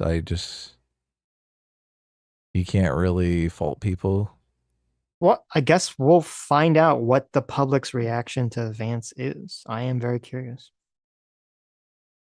Hiding in Dev's car while he moves, specifically for $5. Says, I thought the shadow government was the governing body of the people of shadow. People keep redefining terms, and it gets annoying. There you go. True. Stacking Damage, thanks so much for the $20. Says, JD Vance, being a former Trump hater, now born-again Trump supporter, is a big reason to pick him. He can speak directly to people who have had a poor impression of Trump and connect with them with their own experience. It depends what, because obviously we probably have all heard that, yes, JD Vance used to hate Trump and was at some point a never Trumper, said Trump sucked or was Hitler or whatever. And then when I'd see like why he changed his mind, whenever I'd see him talking about it, it was very like vague in general. It's like, oh, I just thought he was a good job doing. I think he did a good job when he was president. Like it wasn't something specific. So I don't know. You could be right, but I'd have to hear him like make the argument.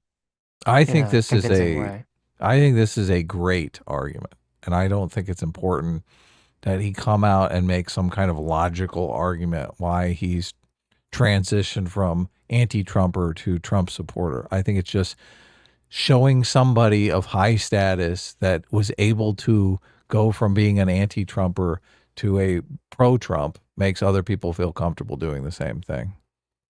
I agree with that thought, that theme, that idea, but I don't think that's going to be particularly persuasive or helpful necessarily in the election, unless he can articulate it in some charismatic, convincing way.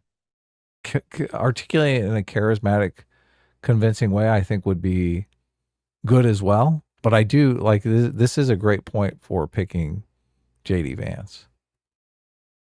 I don't know, like obviously people are spinning it already. I've heard people spinning this as, look, he's contradicting himself.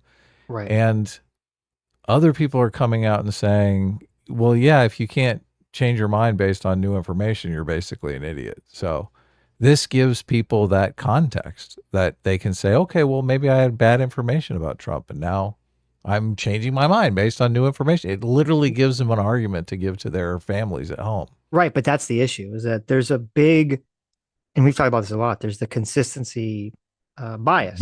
Yes, of course. Yes. Massive consistency bias. No one wants to appear to be a hypocrite or a grifter. And so JD Vance is going to be struck with sort of being the spectrum of hypocrite/grifter, liar, or, born again convert. And I agree with you that that's a powerful narrative, but I think in order to push the narrative for him to be more on the born again convert, he needs to give a good explanation of what got him there. The thing is, if you look at it like how to overcome that cognitive bias, that consistency bias, picking a VP that has overcome that consistency bias, it seems like a great ploy, because there are voters that will literally be boxed in by that cognitive bias. And look, they may never be able to get past it. The bias may be too difficult to overcome. But if you wanted to cook up a strategy to get people to overcome that bias, like putting up JD Vance is a pretty good strategy. Maybe. I mean, I guess I think overall it doesn't really matter because no one cares about consistency anyway, as I talked about earlier with like Tucker Carlson and any of that shit. They just care about the level of propaganda that you can pump out and whether it's effective. So I think it's kind of like a wash. But they do care when it's a public thing. Like they are going after JD Vance based on, trying to paint him as a flip-flopper or dishonest, inconsistent I don't know. I grifter. don't think it matters if it's public or private. I think if you If if you you change your can mind privately, what does it matter? Nobody even knows. if you publicly didn't said that, Donald Trump sucks donkey dick, and then 4 years later you're like a great propagandist for pro-Trump causes, they don't give a shit. They're gonna say, "Oh my God, you're the best." Same thing if you're on the left. If you thought Biden sucked or socialism sucked or whatever, and then 4 years later you come out and you're just a great propagandist for the movement, they're gonna just hand wave it away because you're too valuable to the side, and everyone kind of intuitively knows that. Yeah, but you're talking about people who are voting for that side anyway. You're talking about base Right, I know. That's voters. why you I'm exact right. talking about people who may have Undecided voted, people. Right. or may I have don't voted for Biden last time because they right. believed all the nonsense about Trump. They believed I'm he praised right. neo-Nazis. I agree. Yeah. That's the part I'm skeptical about. I'm skeptical about it being Look, some big thing to it's a, trade to convince the moderate, it's the a undecided voters or it's a something. tough climb. Look, and I get it. You're saying that you don't think this is going to be effective. And I'm saying, look, there is a challenge here. Okay, The fair enough. cognitive bias Fair is going to enough. be difficult for people to overcome. And if you wanted to cook up a strategy to overcome Right. that bias, what would you cook up, Sitch? What would be your plan? I don't know. JD Vance, that'd be my plan. Well, no, this I is a don't know. good I don't have an plan. answer to the question. Well, JD Vance is at a certain level of popularity, but I mean, if you Right. could get someone like Tom Cruise or Tom Hanks to come Sure. out and say, look, I hated Trump and now That's I true. think he's great, right? You don't think That's that would true. move the needle? What Right. about Oprah? What if Oprah did this move that JD Vance did? Do you think Mhm. that would move the needle? What if Michelle Obama did this move? There Do you you think go. that would move the needle? I do. Yeah, That would I move do. the needle, definitely. Right. So I think it's a good strategy, even if the players involved. Maybe, but I think you'd have to have someone who is perceived as being on the left already, and then that's when they switch, right? Yeah, because I'm adding this other component just to say, Right, just right. to That show yeah, you the strategy. I agree. Yes. That would be far more persuasive. What is, Right. but like, what? I can't think of any strategy to fight this cognitive bias that's better than this strategy. I'm not sure there is a strategy I don't beyond know. just sucking it up and going, oh, Right, right. people are gonna do what they did People are gonna do what before. they do. Yeah. Yep. Okay. Jay for $5 says shared interests leading to people making the same default choice is called a Schelling point in game theory. The more you know. Oh Look yeah, at that. interesting. There you go. Harrison Dill for $2 says, why are there gay Republicans? Well, I mean, just because you're gay doesn't mean you don't agree with the other Republican policy points or have what we would consider conservative moral intuitions. Well, I also think a lot of gay people are like double income, no kids, and they like the low taxes. So Yeah, but that's part of the policy, right? You could, I mean, that's kind of the problem. You could be gay and still, I don't know. You could be. That's the thing that's kind of weird. It's kind of like with what's their name? Uh, mm-hmm. the Jenner guy who transitioned. Yeah, Me. Caitlyn Jenner. Caitlyn Jenner, yeah, The yeah. Jenner guy. Oh, The Jenner guy. transphobia what a right jerk. here. Jenner trans woman.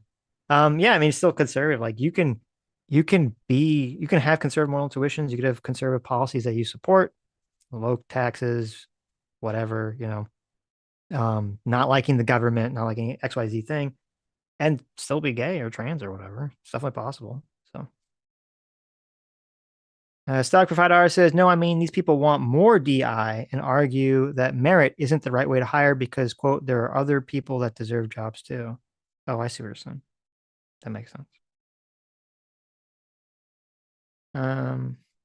Rick Rod 95 for $5 says, which is worse advice you can give to a young man, to assume every woman is attracted to you or to assume every woman will reject you?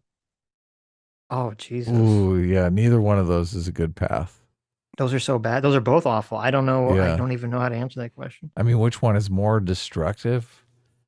Probably the every woman loves you is probably more destructive than the every woman hates you.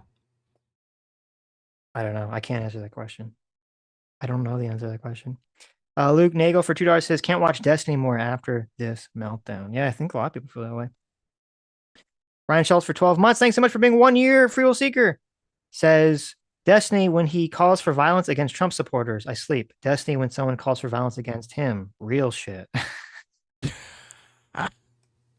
There you go. Dialogue always for $5 says, could you give the name of the leftists that believe that anyone can do any job as a challenge to meritocracy? I want to read their writings. There you go. Can you do that? Can you provide that? Sure, I'll do that. Okay, there you go. All the people that believe in the blank slate, I guess, are just fictional. Stock for $5 I mean, says, I literally have heard people criticizing Elon Musk saying like just anyone could do that. that's So, true. We have but I actually don't covered really, people saying that, yes. I don't really like write them down and think I'm gonna need this person because dialogue always is gonna super chat. He's gonna be like, well, who are you talking Right. about? Yeah, exactly. Those people don't exist. Okay. Okay. Pat on the head. Stock for $5 says, Tolkien's only L is that he was an anarcho-monarchist / unconstitutional monarchist. Oh, really? Terrible. Hiding in Dev's car while he moves specifically for $5 says, political violence concerns questions. Would you rather fight 1,000 Destiny clones or a horse-sized duck? 1,000 Destiny clones in the woods or a bear? There you go. Adam, would you rather fight 1,000 Destiny clones or a horse-sized duck?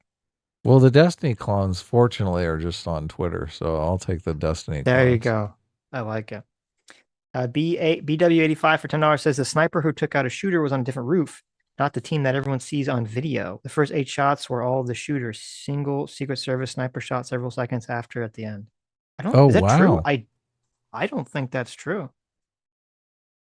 If you send me something on Twitter that shows that, that is not my understanding of the situation at all. So did you see this? I have not seen the video of the snipers on the roof next to Trump shoot. All I've seen is a picture of them up there. I saw a video of snipers who he readjusts his gun and appears to fire immediately after the guy fires. Okay. I'm assuming that was the guy that shot him. So I'm not sure what BW was talking about here.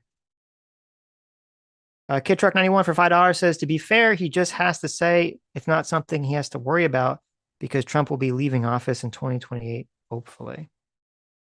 I mean, he could say that, but it'd still be a massive punt. So. Walkington can't. I mean, they're probably gonna powwow on this, right? Who's Come to some. Oh, Trump and him. I mean, that could be an uncomfortable conversation, right?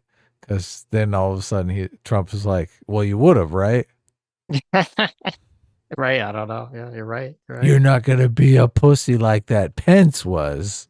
Yes. Yeah, but you might say, but yeah, Donald, I can't just say that, right? I have to say something in the media. Walking Tin Can for $5 says, rather than laughing at the dead spectator, Destiny should view the person as someone he failed to reach. There you go. You could do that, yeah. Mr. Borelli for $10 says, has Lauren Chen succumbed to audience capture? Her tweets are like a fusion of Walsh's Christian nationalism with Tim's populism. She used to be super reasonable, but now her tweets are insufferable.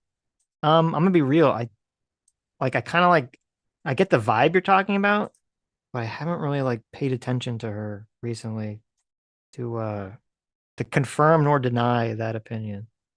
So she's like anti-democracy and that obviously really irks Jesus me. Yeah, Christ. She might even be as far as women shouldn't be voting. Well, if that's the case, then I agree with the super chat there. Yeah. So Messi 10 for $5 says, apparently I have TDS because I don't agree with Destiny's antisocial behavior and recommended therapy. You guys should watch his Piers Morgan video. Oh, we'll definitely check it out. Oh yeah. We're gonna be watching the Piers Morgan video. Caleb for $5 says the right being cry bullies after Trump assassination attempt is cute. The same way a bunch of babies cry with full stinky diapers is cute.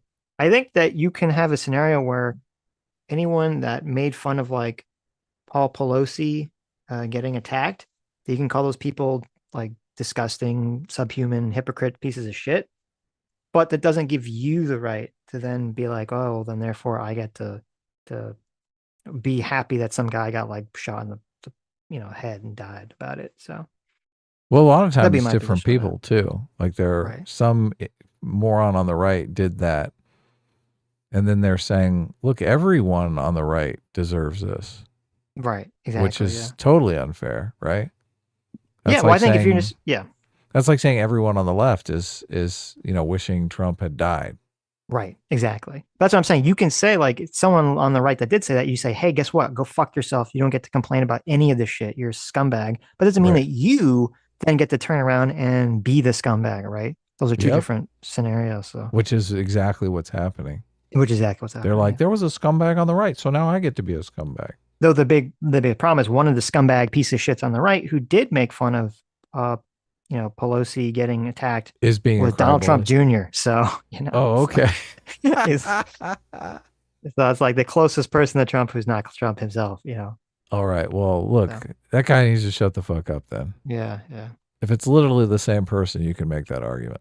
Right, right. Antelope for 3 months says, make what if alt hist and Mr. Z debate. I mean, I can't make anyone do anything, but if they want to do that, go for it. Hiding in Dev's car while he moves specifically for $2 says, the Marx herdsman critique quote is an example. Okay. What is the Marx herdman? I don't know what that is. Look at this. Phil. He is a hunter, a fisherman, a herdsman, or a critical critic, and must remain so if he does not want to lose his means of livelihood. While in a communist society where nobody has one exclusive sphere or activity, but each can become accomplished in any branch he wishes. Oh, I see. You're saying this is a response to Dialogue Always question. That Marx Oh, himself said it this way. Yeah, obviously, Marx, he believed in the blank slate bullshit. So there you go. Dialogue Always Karl Marx. Karl Marx. That's who we There you pick. go. Right. Checkmate. There you go. The quote is, he's a hunter, fisherman, herdsman, or critical critic and must remain so if he does not want to lose his means of livelihood. While in communist society where nobody has one exclusive sphere of activity, but each can become accomplished in any branch he wishes, society regulates the general production and thus makes it possible for me to do one thing today and another tomorrow, to hunt in the morning, fish in the afternoon, rear cattle in the evening, criticize after dinner, just as I have mind without ever becoming hunter, fisherman, herdsman, critic. Ooh, There you go. wow. Yeah, Marx was very anti the division of labor. So, well, thank you, Hiding in Dev's car. That's a good example. Phil that remains. Hey, Phil, for $10 says, you boys see Destiny made pro pedo comments? Check my Twitter timeline. Did he? No. What are you talking about? Oh, no. Oh, no. Are these dug up from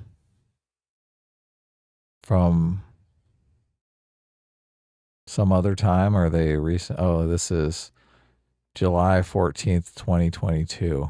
Why is my Twitter not working? You didn't pay your Twitter bill?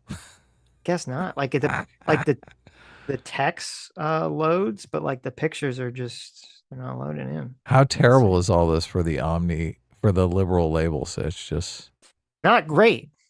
Not great. Yeah. Maybe it was just Chrome. Is it this thing? Destiny is pure ambition ideology. He's the embodiment of all that is bad with all on left. An example of every bad human trait rolled into one floppy bitch ass package. And you have a picture of Destiny attacking Queen Anna Kasparian. How dare he? No, it's a picture. it's on the Phil retweet. What are you talking about? And yeah, and then underneath that is a reply. And it says it's from Destiny saying you were hot at 10 pics. And then that some person says check DMs. And he said, Jesus, I've never wanted to bend someone over the hood of their little tyke so bad. I mean, it's like a joke. I'm gonna say it's a joke. Not willing to give JD Vance the benefit of the doubt, but I mean, if he made a joke like that, I'd say it's a joke. But oh, okay. Anyway, okay. But thank you, Phil. That nobody guy for $10 says Amber Rose gained prominence by modeling for music videos and doing rap. She had a talk show 90% about sex. She's not traditionally conservative, so it's no wonder the religious right hates her. Yeah, I mean that makes sense. I'll have to go listen to her speech because I'm curious why is she even there and what her message is. Guarantee anyway, but I listened to it. It what'd she say? was pretty good. Oh, what did she say? She said, I don't know. It was woman talk, so I kind of zoned out a bit. Okay. No, she basically said she believed all the hype that the leftists were putting out, and she started questioning that hype. I think because her dad, who was in the military, told her that all that was lies, propagated by the mainstream media. Mm-hmm. So she started investigating and trying to find evidence of Donald Trump actually being racist, and she couldn't find any. Mm-hmm. Like, she probably went to the Charlottesville stuff and was like, Interesting. "Oh, look, he says he condemns the neo-Nazis totally. Right. This is lies. What the fuck?" So, yeah. And then when she started hanging out with MAGA people more often, she realized, wow, none of these people are racist. Well, there you go. Yeah. BW85 for Judge says, watch Mr. Guns and Gear's recent video. Yeah, I saw he has a video about the Secret Service failing. So I'll check that out. That's interesting. Electro for $20. Thank you. Says, no, Sitch, don't do a face reveal. I went to school for animation and media arts. I'll make you a VTuber model, not because I don't want to see your face, but because being a VTuber being responsible about politics is funny. Listen, I appreciate it, but no. That would be brand Actually, how about this? suicide. If I decide to do a VTuber model Electro, I will come to you. I will take you up on that offer. I really appreciate it, but I should just do the face reveal. Yeah. Just weird. Oh, we had a super from the other day that got cut off Oh, yeah, I remember that. It's in the DMs. in the DMs, but of course, Twitter, for some reason on Chrome, doesn't want to load the fucking pictures. And Firefox runs super slow. I swear to God, ever since Elon Musk took over Twitter, it's had so many stability issues. Like, I don't know what the fuck is going on. Because it's so popular. I never had problems before. It always worked totally fine. This must be a conspiracy. Okay. Night Galahad for $10, third super chat. Thank you so much. Says, how about Legal Mindset versus Peace Go or Legal Mindset versus Destiny? Well, Sitch, I don't know how you feel about Destiny. Somebody asked in the comments if Destiny was still a friend of the show, and I said, no. No. Categorically not. Sure. I mean, it's been a friend of the show for a long time, but it's just like, yeah, we threw him under the bus years ago. Yeah. But I don't know, maybe we'll see. That could be an interesting combo with about the legal stuff.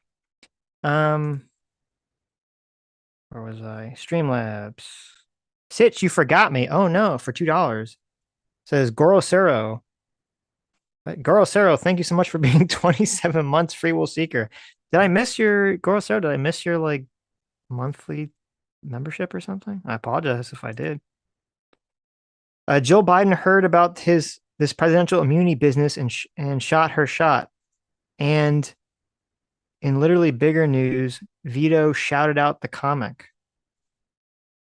Really? Vito shouted out our comic? Did he really? Thanks. I thought he was shouting out our comic for being late. He was really not shouting out the comic. He was giving us a hard time, but okay. Why did he even bring it up? Vito? Yeah. I mean, I talked to Vito in DMs about comics because we're both working on the comic. Oh, so okay. He's working on his comic. I'm working on my comic. Don't be a jerk, Vito. Solid for $2 says Steel Manning Destiny. He said if his parents were shot at Trump rally, he'd be sad, but they taught him at a young age. Fuck around and find out. Also, something. Whataboutism. He also said that it would help him with end of life expenses, which I thought was particularly distasteful. Yeah. Real Holzinator, $5. Thank you. Says, hey, Sitch, sent you a YouTube short on X that I know you'll appreciate. It's from The Real Holt. Check it out. Sulfur DR says, many of the founding fathers poo-pooed democracy in favor of republics. So conservatives are just copying them. The problem is 200 years ago, they meant pure direct democracy, and many states have initiatives and referendums. Oh, interesting. Well, that makes sense. I sent the DM to, I sent your DM to Sitch. So did I look at the wrong thing? I don't know. thought you looked at that, but What is this? I don't know. If I play it, everyone will be able to hear it.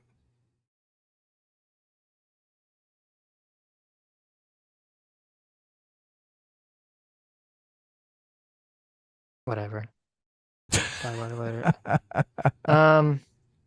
We'll look in later. Because we're going to be streaming like I know. soon anyway. I was so we hoping we'd get longer than a 15-minute break, but I know. Saul for $2 says he might be speaking colloquially, but pocket vetoes only happen at the end of the session of Congress. During a congressional session, a bill becomes a law without his signature within 10 business days after presentation to him. Well, there you go. So you have to do more than not sign it. You'd have to actually veto it. So, oh, really? yeah, there you go. He vetoes it and then not turns in the veto or something? If he doesn't sign it and he doesn't veto it, it automatically becomes a law. It does? 10 days or something. Oh, wow. Yeah, I guess that's what they're saying. I don't remember. It's been a while since I listened to Schoolhouse Rock. Yeah. Wind Traveler for 13 months. Thank you so much. As Aristocracy has a VTuber model, you should definitely get one to use in the show, even if you do a face reveal. There you go. I'll think about it. Fondue Provider says, oh yeah, I remember when Destiny was using the anti-violence arguments when poking Muslims on Twitter in a similar fashion as he is now. That's a good point. Anyways. All right. This was a great show. Excellent show. Great show. Thank you, Rudyard, for coming on. And make sure you check us talking about Acolyte in a few hours tonight. Yep. Link in the description. Not on this channel, but on our How to Kill a Franchise channel. Bye, everyone. Bye. Okay.